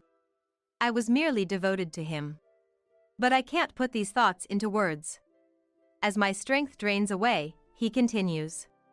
Now that Richard is a working adult, you've got no reason to leech off me, right? But... Quiet! I don't want to hear your excuses. He raises his voice. Oh, I can't do this anymore. My feelings will never reach him. At that moment, I hear something snap inside me. It's the sound of the thread of love that connected our hearts, breaking. At the same time, my feelings for him begin to fade. We were husband and wife until just now, but now he feels like a stranger. He had been using me from the start. He never loved me. Otherwise, he wouldn't blatantly cheat and try to kick me out. I don't care what happens to such a man. No, I must bring him down thoroughly. With my mind made up, I lift my face and stare intently at him. What? Got a complaint? None. If you want me out, then I'll leave as you wish. I slammed the living room door shut, heading to my room. But there was nothing of mine left. Don't bother looking. I had the garbage collectors take everything away. Which company did you use? The flyer is right there. That's the one. I picked up the collector's flyer from the floor. As I called the number, I told him. I'll make sure you regret this. Saying that, I left the house. Soon the call connected. I explained the situation, and they understood immediately. Apparently, they had sensed something off about his behavior. The garbage collectors had kept everything as it was when they picked it up. I'll be there shortly. Thank you. I thanked them politely and hung up. Afterward, I visited the collector's location. I expressed my gratitude and had them move my belongings to a newly rented storage unit. I was relieved to find my belongings safe. He shouldn't think I'll just let this go. Grinding my teeth, I called Richard. I briefly explained the situation and then said, "So, I've decided to move out, considering a divorce. Richard, prepare yourself, okay?" Oh, okay. Bye. Richard quickly ended the call. He seemed scared of me. Was I that angry? I wondered, storing my mobile phone in my bag. Then I headed to a nearby business hotel. Actually, I had already decided where to move. The reason was simple. I was planning to discuss divorce with Thomas soon. Divorce and then move there. That was my plan for starting a new life. Well, it's just a bit earlier than planned. Honestly, I wasn't in trouble. It was just moving things forward by about 2 weeks. 2 weeks in a hotel. What a waste. Can't be helped. But as a housewife, I couldn't help but think it wasteful. Maybe I should bill him for this hotel stay? Well, whatever it is, brace yourself, Thomas. I muttered and then started working on my post-divorce plans. About 10 days into my stay at the business hotel, Thomas called me during lunch. As soon as I answered, Thomas raised his voice. You took my money. What are you talking about? Don't play dumb. It's about Dad's hospital bills. The hospital just called asking for payment. Oh, that's what he's talking about. I sighed as I replied. You should be the one paying, shouldn't you? I'm no longer related to this, having been kicked out. You've been receiving living expenses from me. It should have been paid from there. Yes, that's true. But isn't the debit card for that bank account with you now? I retorted calmly. However, I knew there was no money in that bank account. That's why I couldn't stop laughing. I have the debit card, but there's no money in it. That's why I'm saying you took it. I didn't take anything. Don't lie. Who else could use it? Didn't he realize that he had transferred too little? I replied in disbelief. It was just too little money from the start. If there's no money for the hospital bills, why not use your own allowance? Allowance. He started to panic, visibly confused. It seemed he thought I was unaware. Since the beginning of our marriage, he had been giving me handwritten salary statements. It was to hide the fact that he was siphoning off a portion of his salary. In other words, the skimmed money was his allowance. I once asked Joseph about your salary. How much is Thomas earning? So, that's. He looked puzzled but told me. So, I knew about the skimmed money. As I told him, he fell silent. There was a long silence, making me wonder if the call had dropped. Then suddenly, he raised his voice. What's wrong with using the money I earned? It's your fault for using up the money I gave you. Okay. So? We're getting divorced. I'm going to demand compensation. You'll pay back the money you spent. At that, I sneered. Perfect timing, I had evidence. Now Thomas couldn't escape the truth. I responded with a smile. Oh, thank you. I wanted to get divorced too. Come to my place for the divorce discussion. What? No, but. You want to divorce, right? I've prepared evidence of your affair and am waiting. Though I couldn't see him, his voice sounded strained. Evidence of an affair? What are you talking about? No use pretending. I have the evidence photos. Evidence photos? I could almost see him getting pale. Suppressing my laughter, I continued. Then, I'll give you the address. Let's meet next Sunday to discuss in detail. I gave him the address of a certain location and quickly ended the call. I had successfully set up the divorce confrontation. Now, if only I could make him apologize. Honestly, that would be the trickiest part. I steeled myself for the upcoming meeting. On the promised Sunday. I was already at the meeting place before the scheduled time. I wondered when he would arrive. Looking around, I spotted Thomas in the corner of my eye. Over here! I waved and called out. He looked up, surprised. Here? Yes. Didn't I give you the address? But, this place, whose mansion is it? Thomas looked behind me. There stood a mansion worth about $1 million. Much larger than a normal house, with a garden.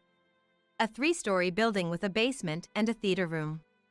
Luxury cars parked in the built-in garage. Pointing at the mansion, I said with a smile. This is my house.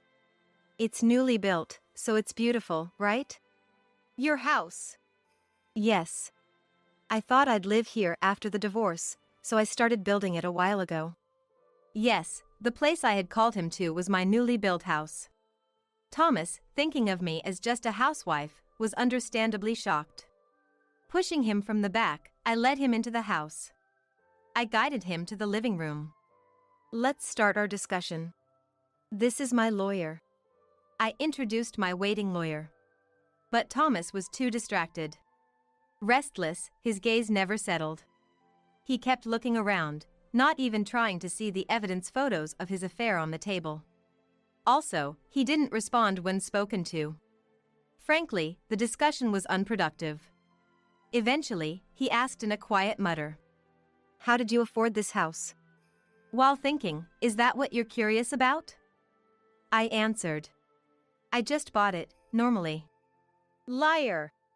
A housewife can't afford to buy a house. It's said that to buy a $1 million house, one needs an income of around $150,000 per year. But I have that kind of income. So, I answered calmly. I earn that much. Do you have a problem with that? No, but how? I started helping out at a friend's company, and before I knew it, things turned out like this. The story goes back a few years. When I decided to divorce during my father's hospitalization turmoil, I started preparing for it. The first thing I did was look for a job. I wouldn't be able to live without a job after the divorce. So, I searched for a job to sustain myself. But good jobs aren't easy to find. That's when I consulted my close friend Linda. Why don't you help me out with my work? What kind of work do you do? Aquaculture on land. Land-based aquaculture involves artificially creating facilities like pools for farming. There are downsides, of course, but it prevents ocean pollution. It's an eco-friendly type of farming. Linda's father started it, and now Linda had taken over. So, you had been working there? Thomas asked tentatively. After I started helping, the business began to thrive. I was mainly involved in negotiations and administrative work. Linda was grateful for my help, and eventually, I was promoted to an executive position. It was all coincidental, but I believe luck is part of one's capabilities. Hearing my story, he looked dejected. Then, after a moment of thought, he suddenly looked up. Okay. Let's pretend this divorce talk never happened. How about we start over? As he spoke nonsense, I coldly replied. Are you crazy? No, I genuinely want to start over with you. Thomas pleaded fervently. But seeing that he was only dazzled by my money, I retorted with a raised eyebrow. I refuse to be with someone who cheats. And someone who neglects Joseph. No, about my father. Enough. You don't know, but I was the one paying for Joseph's hospital bills. The money Thomas gave me was really just a little. After paying for food, utilities, and other expenses, there was usually nothing left, sometimes not even enough. He only gave me that much. Obviously, there was no way to pay Joseph's hospital bills with it. At first, I managed somehow, but later I paid them with my salary. And yet, you never listened to me or visited Joseph. Well, that's because I can't trust someone like that. I raised my voice, and he fell silent. Then, the lawyer discussed the compensation. Thomas couldn't say anything. He just kept his head down until the end. Eventually, prompted by the lawyer, Thomas signed the divorce papers. The compensation was set at $30,000. So, now that the divorce is settled, you'll pay Joseph's hospital bills. Ah. Thomas nodded reluctantly. At least he didn't argue. I felt relieved. Finally, I sent him away, as if chasing him out. It's over at last. The only regret was that he never apologized. But I had one last card to play. If I played it, he would apologize. Thinking that, a smile crept onto my face. A few days later, after leaving the company, someone called out to me from behind. Hey, Elizabeth! Turning around, I saw Thomas standing there. Don't address me so familiarly. We're divorced. Shut up! What did you do? He looked at me with an angry, red face. His reaction told me everything. Ah, he must have heard that news at the company. I smiled and responded. What do you think I did? Don't joke around. Tell me how you got me fired. He stomped his foot. His frustration amused me, and a smile escaped. Isn't it your own fault? Getting punished for having an affair with the office clerk? His affair partner was a clerk at his company. Apparently, he did whatever he wanted because he was the president. After deciding to divorce, I reported the matter to Joseph. While Joseph regretted our divorce, he was furious about Thomas's actions. When I showed him the affair evidence photos, Joseph became even more angry. Then he said to me, I want to transfer all my company shares to you. To me? What about Thomas's brother? No, to you. Use them to dethrone Thomas from his position as president. That was Joseph's plan. His company is a corporation. For a president or any executive appointment, a shareholders' meeting resolution is necessary. Of course, it can also be decided by a board of directors resolution. However, Joseph's company isn't very large.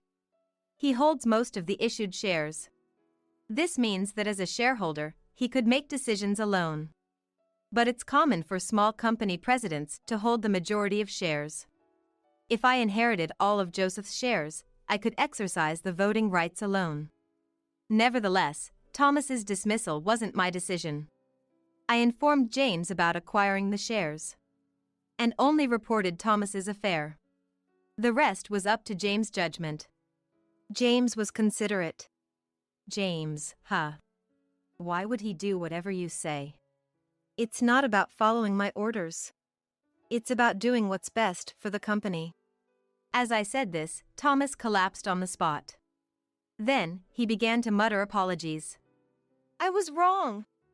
I'm sorry, please forgive me. I won't. If things stay this way, I'll have no job and be left destitute. That's not my concern. It's all his responsibility. I won't forgive you even if you apologize. Please! Forgive me! I'm begging you!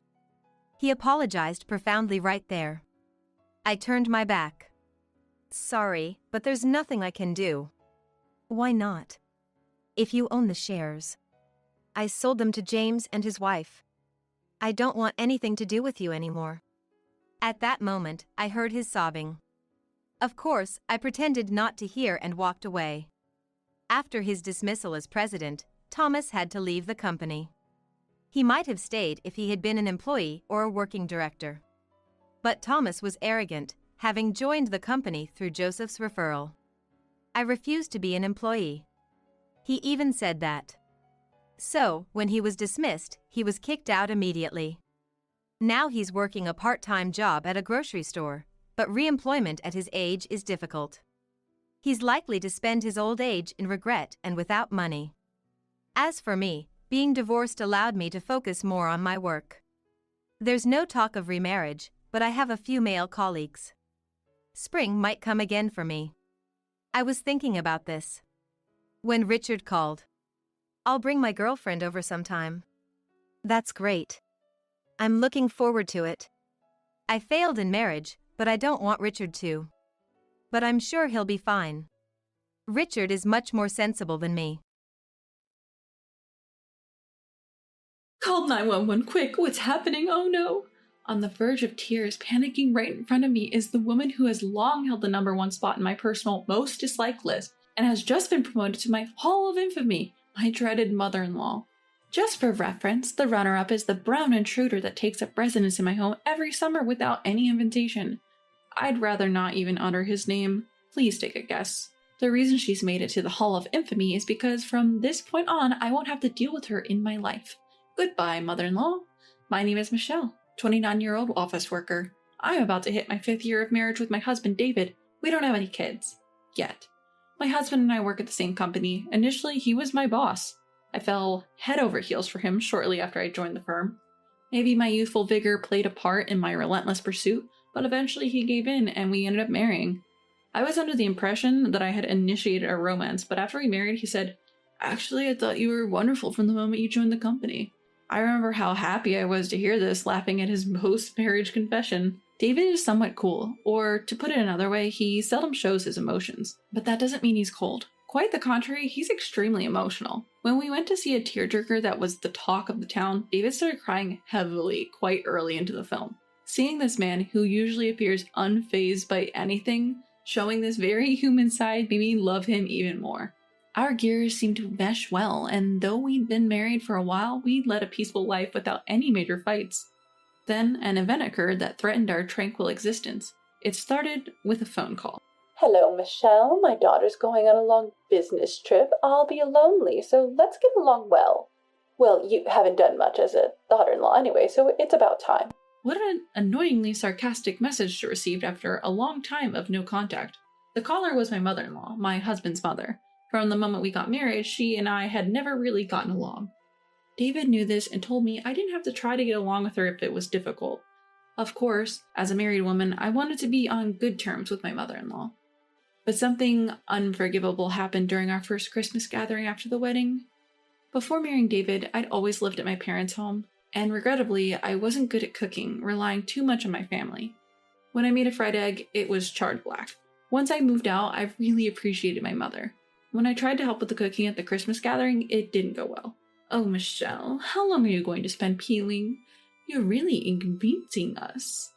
"I'm sorry, I'm not very good at cooking." "Huh? You can't cook? That's ridiculous. You're married to David and are still working. Isn't it about time you stopped?" I was ridiculed. Unable to retort, all I could do was force a smile. When we tasted the finished dish, it hardly had any flavor. Is this the taste of David's family home cooking? I thought. Then right in front of me, my mother-in-law started making a fuss.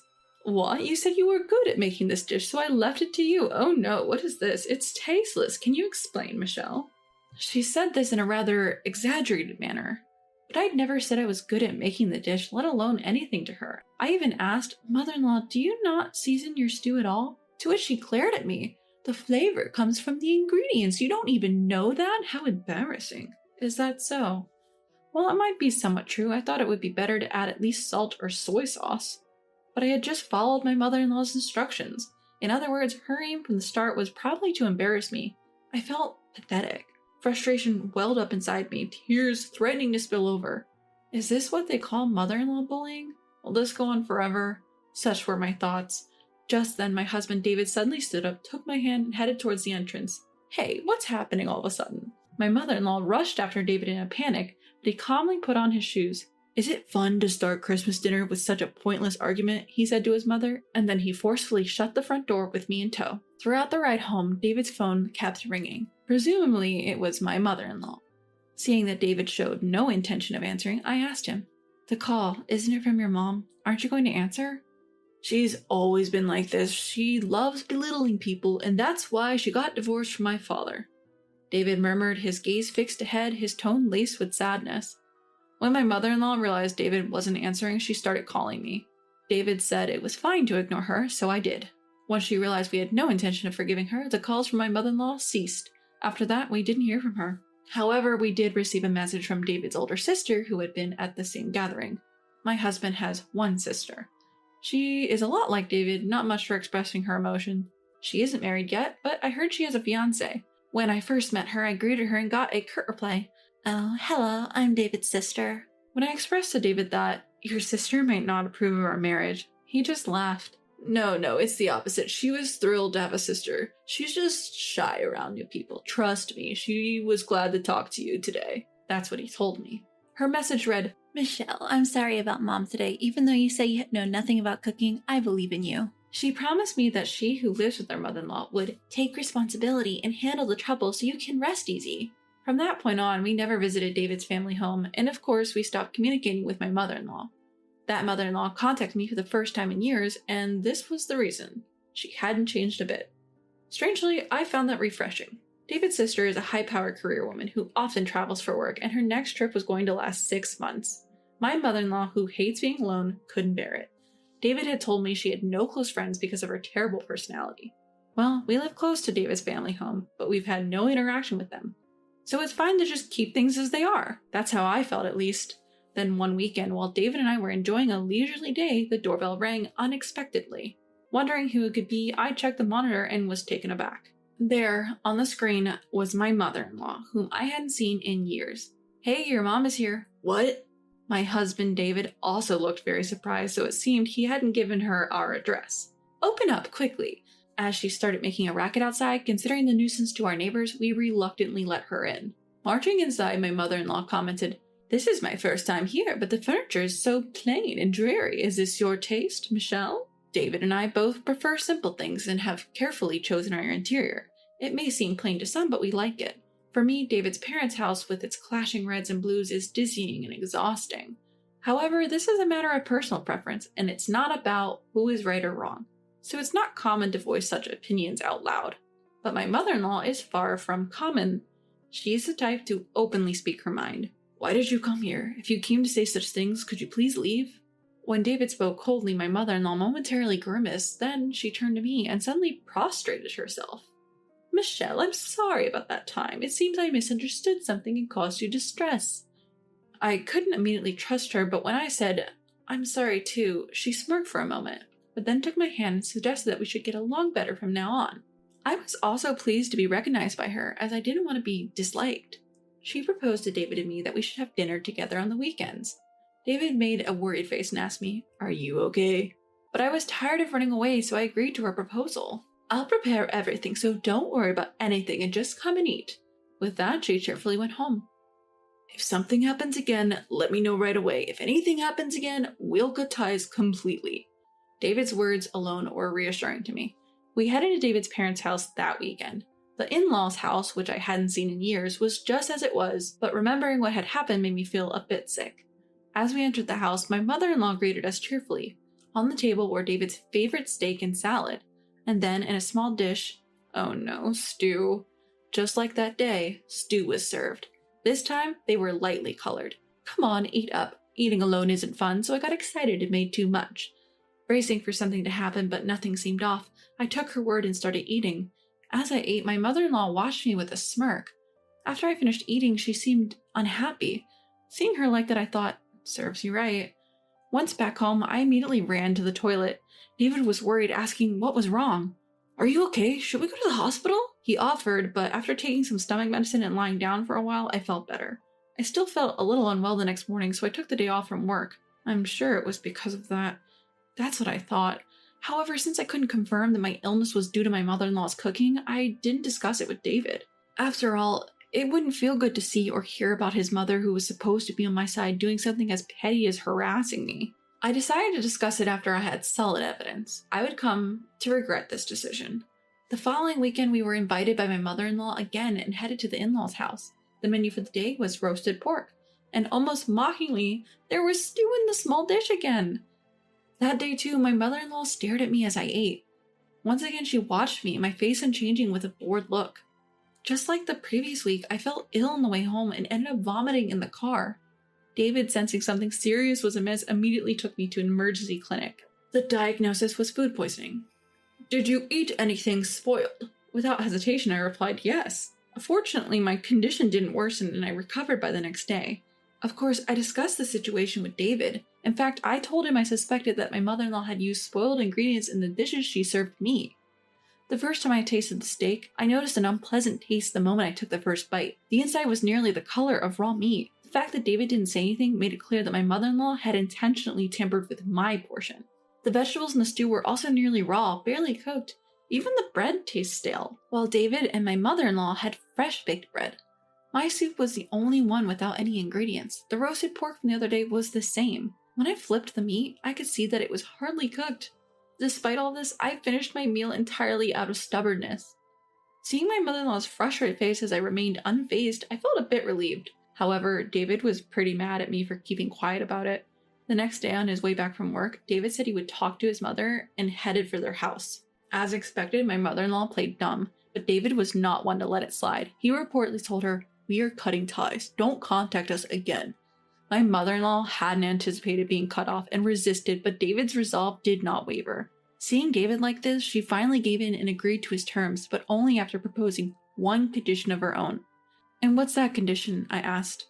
"It turns out my sister is getting married. She wants to introduce her fiancé and asked us to have a meal together one last time. I don't think she'll do anything strange in front of the fiancé. Of course, if you're not comfortable, Michelle, I can go alone," he assured me. I had no desire to visit the in-laws' house ever again, but I had always received help from David's sister and I thought they wouldn't do anything strange in front of the fiancé. Deciding this would be the last time, I agreed to attend. A few days later, I received a call from my mother-in-law. Honestly, I was hesitant to pick it up, but curiosity about what she would say got the better of me and I answered the phone. "Hello?" "I'm sorry, I didn't expect you to answer. It's about the dinner at our house." "Yes, what is it?" I replied impassively. My mother-in-law seemed a bit displeased, but it was I who had the right to be angry. From the time I picked up the phone, there was not a single apology for what had happened. In the end, it seemed like a light matter to my mother-in-law. I thought I could never forgive her. "It turns out my daughter's fiancé has many allergies. I've never thought about it before, but I wondered about you two. You know, with the meal preparation and all," she stated. Upon hearing this, I said, "Is that so? We watched a program about allergy tests on TV last year and decided to take them. Turns out, we found out we're allergic to shellfish. It's surprising. It can manifest even in adults." Hearing this, my mother-in-law's voice noticeably brightened, even over the phone. "Oh, is that so? I'll be careful on that day then, so don't worry." With that, she abruptly hung up. That night, I reported to David about the call from my mother-in-law. And then, when I told her about our allergy, she just hung up right away.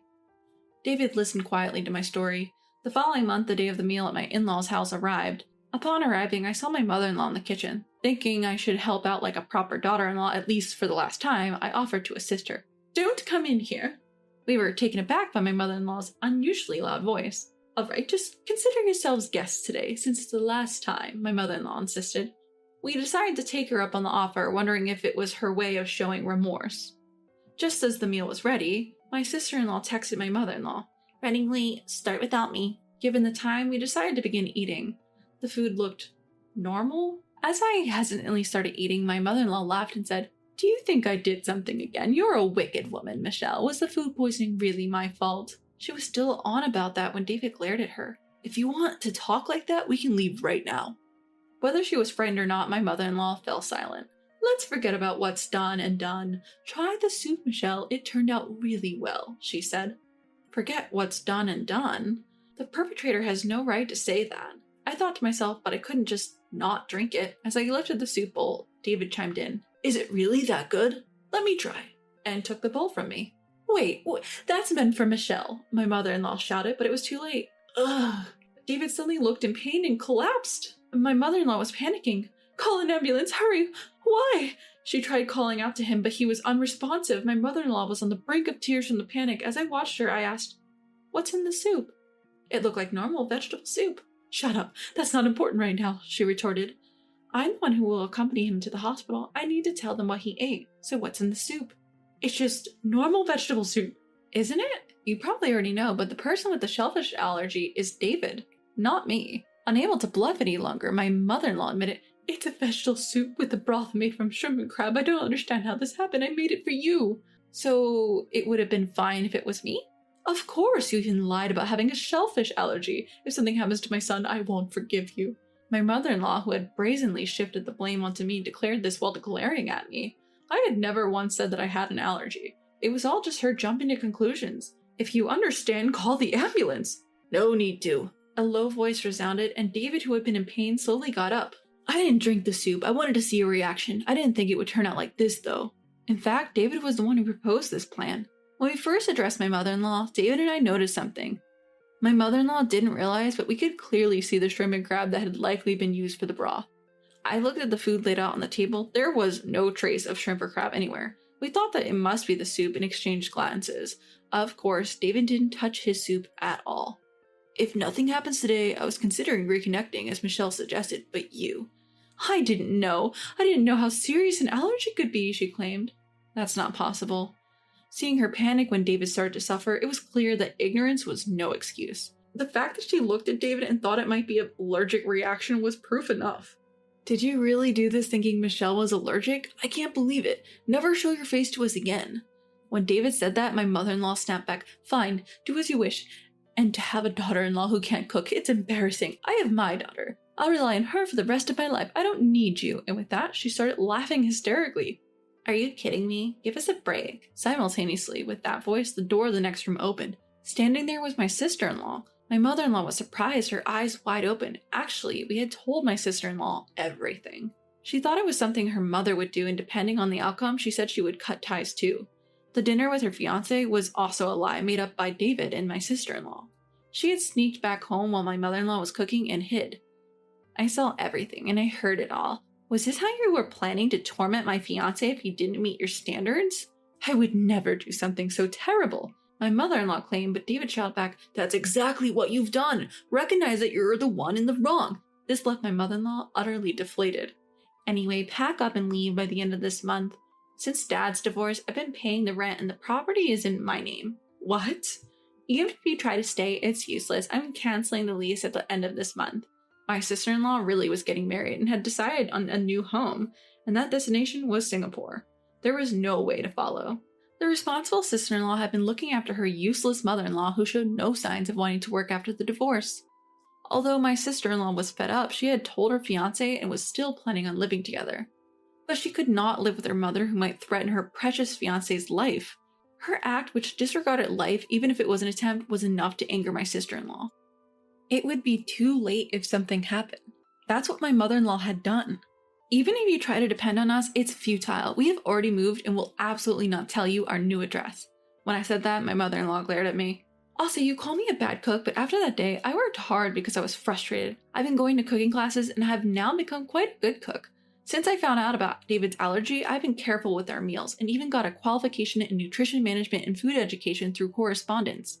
When I told her that I'm now a better cook than she is, she looked frustrated. Please take care of yourself, I said coldly, and David and I left his parents' house. After that, my sister-in-law told us that my ex-mother-in-law cried and begged her daily. She ignored all of it, and when my mother-in-law saw her packing, she called her a disobedient child and disappeared from the house.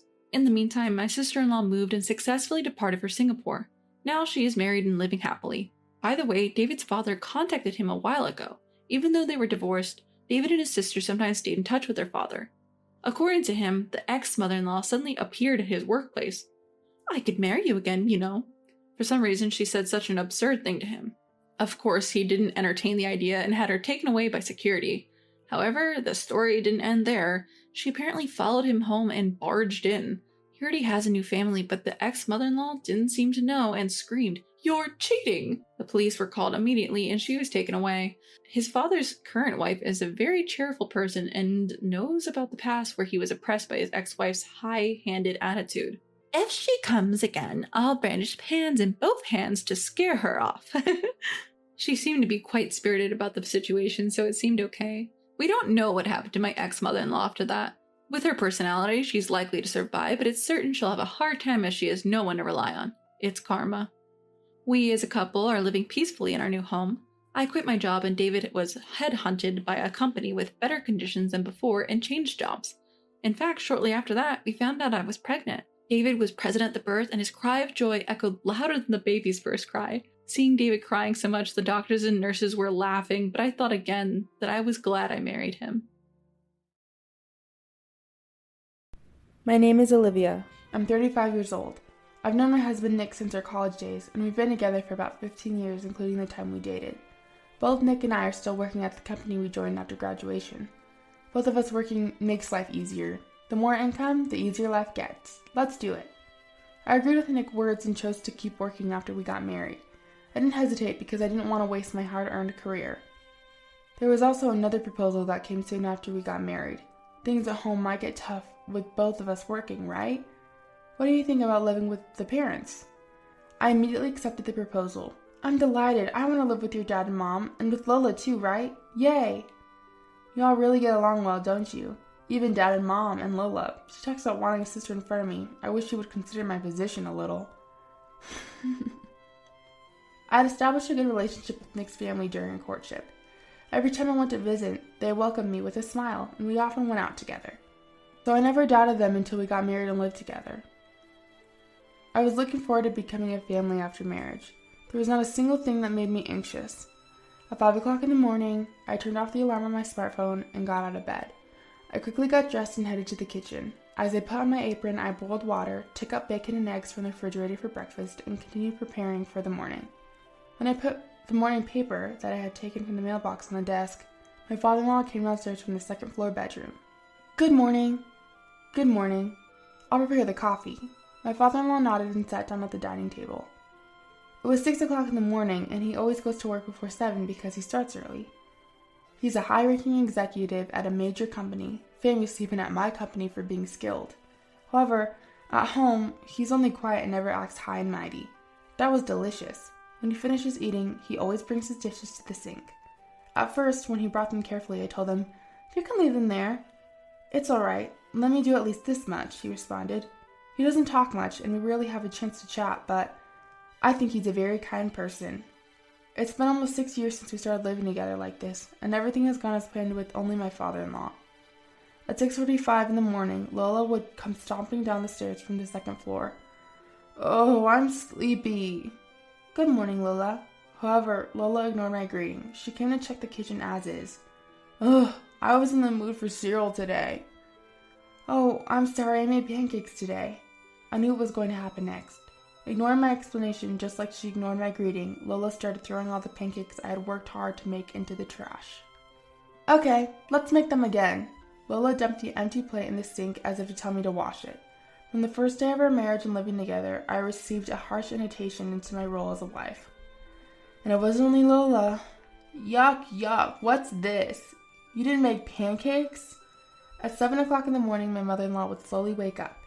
Nick would casually wake up as a result of this, but "I'm sorry. Just cooperate, would you? You're going to make everyone's breakfast late."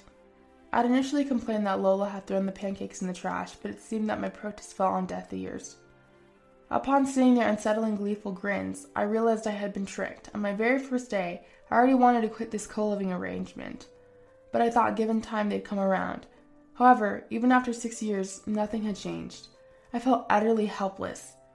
Adding insult to injury, my very own husband, the key person in all this, masterfully ignored the whole situation. I had consulted with Nick in our first year of marriage, but all he'd done was dismiss my concerns, saying, "I'm sure they have their reasons." I never grasped what he meant.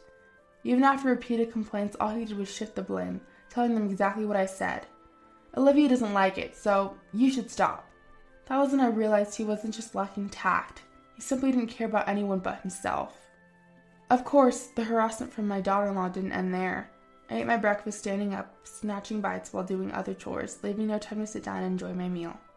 While having breakfast, I tidied up, did laundry, and cleaned the house. Then right after I finished, it started.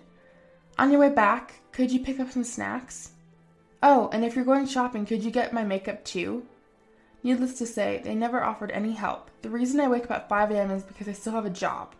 Preparing for the morning and making lunch ahead took quite a bit of time. I left the house at 8 a.m. every morning. Of course, my leisurely mother-in-law and the home help, Lola, didn't even bother to see me out. It's been 6 years.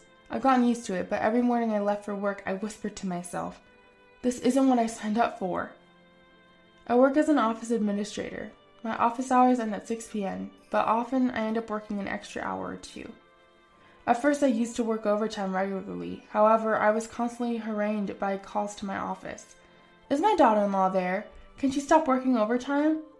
As a result, I felt bad for causing inconvenience to my colleagues and superiors, and unless it was absolutely essential, I was allowed to bring work home. Usually, I got home around 7 p.m. Nick typically returned home by 8 p.m., so the first thing I had to do was prepare dinner for my mother-in-law and Lola and finish the laundry. "Can't you come home earlier? The laundry's not done yet." Of course, I didn't lift a finger to help. Neither did Lola. You can't even manage the household chores properly. I've been yelled at and even had my dinner withheld. In these cases, I still had to prepare meals for everyone else in the family.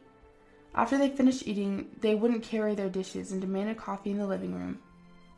I was left to clean up the dishes, prepare coffee, and run around. Nick would arrive midway through, but he never helped me out. "Pasta today? I was in the mood for pizza." "Huh? What's up? Are you in a bad mood today?" "No, just eat your food." "Alrighty." Even Nick's small remarks were getting on my nerves.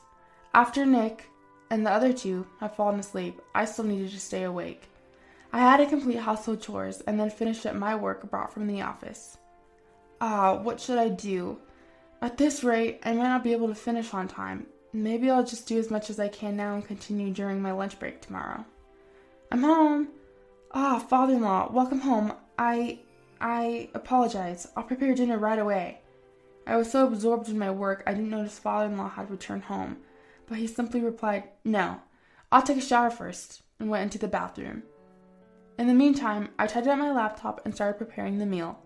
Once father-in-law finished eating, I cleaned up everything and went to bed. It was already 1 a.m., which was relatively early for me. The following day, I'd wake up at 5 a.m. and start another busy day. Then, one day, I collapsed at work. One morning, as I was walking around the office, I suddenly felt dizzy and fell. Thankfully, I didn't lose consciousness, and after resting in the break room, I felt a bit better. My boss told me to take it easy and gave me the afternoon off. Well, isn't it unusual for you to be home at this hour?" Yeah, I wasn't feeling well." Is it just an excuse?" "What? Come on, you look perfectly fine to me. It's not good for an adult to use sickness as an excuse to slack off, you know. You need to work harder." I couldn't even muster the energy to be angry at their laughter and nonchalant attitude. I never had high expectations, but their insensitive words made me feel worse than angry. My body just instinctively rejected them, and I found it hard to breathe. So you can put more effort into dinner today, right?" Of course, right. You've got time. We've been putting up with your quick and easy meals. You should treat us when you have the time." On that day, my husband, just like mother-in-law and Lola, came home expecting a homemade meal because I had the afternoon off. He didn't think about why I got off early or showed any concerns. As a result, I ended desperately cooking steak, getting constant complaints like, "Could you cook it a bit more? Don't you have any sausages? We don't need vegetables." I had reached my limit. "What? You're quitting your job?" I had decided to quit my long-time job. I thought that if I focused only on housework, things might get a bit easier. "I can't do this anymore. We should be able to manage with Nick's salary, right? I'm finding it hard to balance work and house chores." No, that's a bit unrealistic." At my husband's words, laughed out and saying it's unrealistic, I turned pale. "What? Why is it unrealistic?" "Because we two are contributing $1,500 to the household expenses every month, right? It'll be difficult to do that with just my salary." "Well, can we maybe reduce that?" I think Mom would probably say no." "Well, if it's not possible, it's not possible. Just try a little harder." The sight of Nick patting my shoulder and smiling, I had never hated him more. I thought it was pointless to talk to him anymore, but it seemed like fate was on my side. The company I worked for was downsizing due to poor performance. I had the option to seek assistance for the next job placement for my company or even stay, but I chose to resign immediately. "Huh? You're leaving because the company is doing poorly?" "Yes, that's why I'll be focusing on household chores from now on." I told Nick, who had just returned from work, that I had resigned from the company. I knew it was somewhat forceful, but I felt it was the only way to make him pull his weight. However, when mother-in-law and Lola, who were along with Nick, heard the news, they became livid. "Are you out of your mind? What about the money? If you're working, it's going to be hard on Nick. I won't allow any cutbacks." "But there are things I just can't do. Besides, juggling household chores and work was exhausting. I believe this is a good opportunity for me." No, but you said it's impossible. We need at least $2,000 to get by." "I think you can manage. After all, $2,000 is just for living expenses. Honestly, I don't believe the utilities alone can cost that much. I was under the impression that the $2,500 I was providing every month was going towards living expenses, and there had to be room for savings. Even though they adamantly said it was impossible, I believed the amount could fluctuate as it was not a fixed cost. Then I was told an unbelievable fact by mother-in-law. Oh, my head hurts. You thought that was just for living expenses? Then what are you spending it on? I thought it was all going to mother-in-law and Lil's living expenses. Let me be clear. Isn't it obvious that we need to cut back there? You're asking us to tighten our belts? What kind of wife are you? The $1,500 come from the paycheck, doesn't it? Yes, it does. The $1,500 every month was all being transferred from my account to father-in-law's. When I discussed it with Nick, we decided to handle all the payments from my salary. It was simpler to manage everything from one salary. That money, it's not for living expenses, but for the mortgage payment on the house. What? A mortgage? That includes some home improvements, so the mortgage payment is $1,500 a month. That's a fixed cost. It can't be changed. Hold on a minute. That kind of expense was supposed to be managed with father-in-law's salary. Haha, what a waste. Why should we use Nick's money when we have our own to spend freely, especially when we have a wife who's like a wallet? I was dumbfounded to be referred to as a wallet. It seemed like they didn't think of me as a wife, but merely as a source of money to exploit. And watching mother-in-law and Lila's laugh uproariously at this reality, I could confirm that Nick with his calm smile was just as guilty. Well, but Mom, she quit her job and doesn't have an income anymore, right? Shouldn't we get rid of her quickly? Yes, let's do that. We're under no obligation to take care of you, nor do we need to provide you with a place to stay. Wait a minute. Well, Mom's right. Sorry, Olivia. You'll need to move out until you find a job. Nick! I couldn't believe what my husband was saying to me with a smile. But the three of them, ignoring my shock, slowly pushed me towards the front door. I was too stunned to resist and found myself locked out. You don't deserve a free meal. Come back when you can pay for yourself. An unemployed wife should get lost. Bombarded with harsh words through the front door, I felt too weak to resist and walked away slowly. They didn't even let me take my stuff. All I had was the smartphone in my pocket. I thought about using it while it was charged, but in reality, the last place I would turn to for help, my family's home, was the reason I couldn't choose to divorce despite all that had happened. After walking a little in the residential area at night, as expected, a call came in from my mom. Hello? You're not thinking about coming back home, are you? Our house is in the country. It would be a hassle if you came back. Apologize properly to your in-laws. You're not allowed to come back here. Nick probably called my parents' house. He knew what kind of people my parents were. That's why I was looking forward to living together when I was being deceived. I believe they would care about me more than my own family. What should I do now? Before I knew it, I was sitting blankly on a bench in the local park. It was 9 o'clock. I needed to decide my next move soon. Oh, but my wallet. Remembering that I had left my bag with my wallet inside, I reluctantly decided to sneak back to the house. I was anxious about what might be happening at home and was secretly watching from outside when someone approached from behind. That person quietly handed me my bag.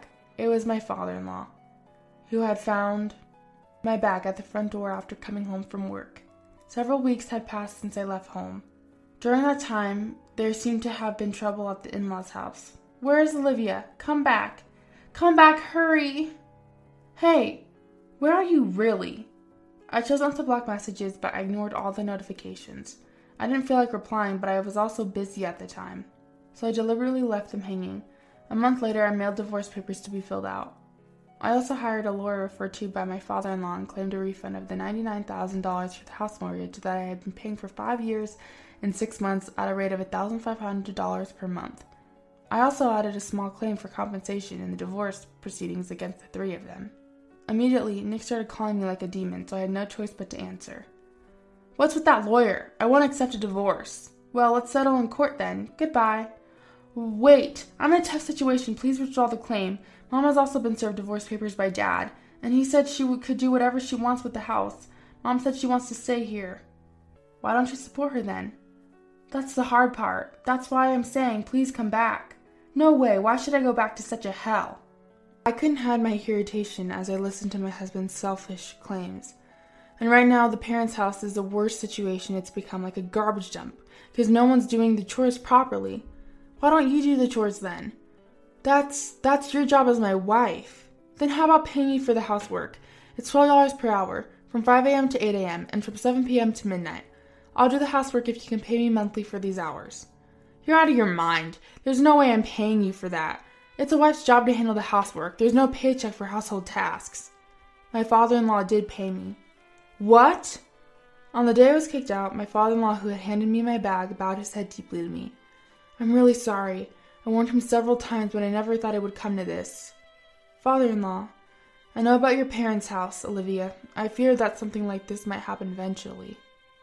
With those words, my father-in-law asked me to wait in front of the house for a moment. Entered the house, and after a few minutes, he quietly handed me something he had fetched. This is a banking card, isn't it?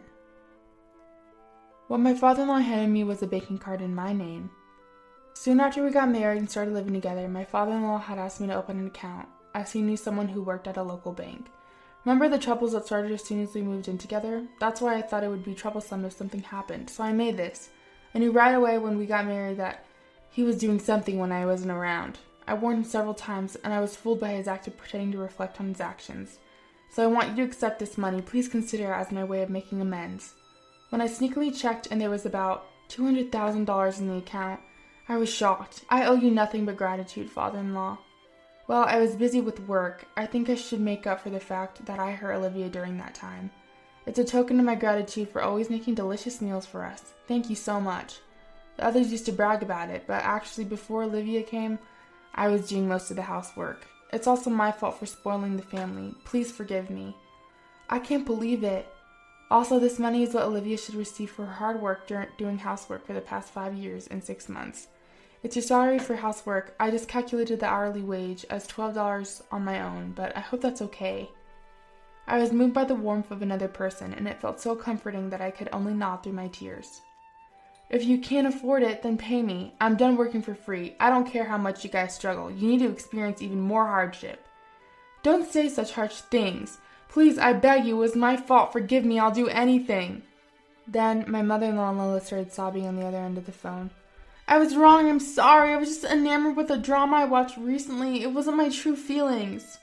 I'm sorry too, I'll help with the housework from now on. I won't mistreat you. Let's get along as sisters. Even after hearing the voices of the 3 people experiencing hell, I was unmoved, because I felt that they still had the energy to plead. Nick said a moment ago that he'd do anything. Of course we'll do anything too. Yes, I'll do anything, even the house chores. I'll help too if you need anything, just tell us. Thank you. Then please pay the compensation from the divorce trial and return the $1,500 as agreed. What? That's all I'm asking from you. Well then, goodbye. With that, I hung up the phone and blocked all their contacts. A few days later, I heard that Nick's mother-in-law and Lola moved out of the house. Apparently, they were unable to pay off their mortgage, and their house was put up for auction. By the way, father-in-law, after divorcing mother-in-law, moved to a suburban house and is said to be enjoying his single life. And the 3 who were kicked out of the house are now living together in a cramped apartment, working hard to pay the compensation and refund from the divorce trial that I demanded. They agreed to pay in installments, so, well, it will just be a monetary relationship from here on. I've told them I'll sue if they fall behind on payments. They're risking their lives. Nick hasn't let his company find out about the incident and hasn't quit yet, but after the divorce and looking disheveled, occasionally smelling like trash, his coworkers are starting to steer clear of him. The office atmosphere is the worst for him. And me? I'm currently working at the company where father-in-law is employed. Utilizing my skills from my previous job, I've been entrusted with the role of a manager in the general affairs and HR department. It's a fulfilling job, and I want to keep pushing myself. By the way, of the $200,000, I used about $7,000 for starting my new life, but I haven't touched the rest. I plan to keep this as an emergency money in case father-in-law ever needs help.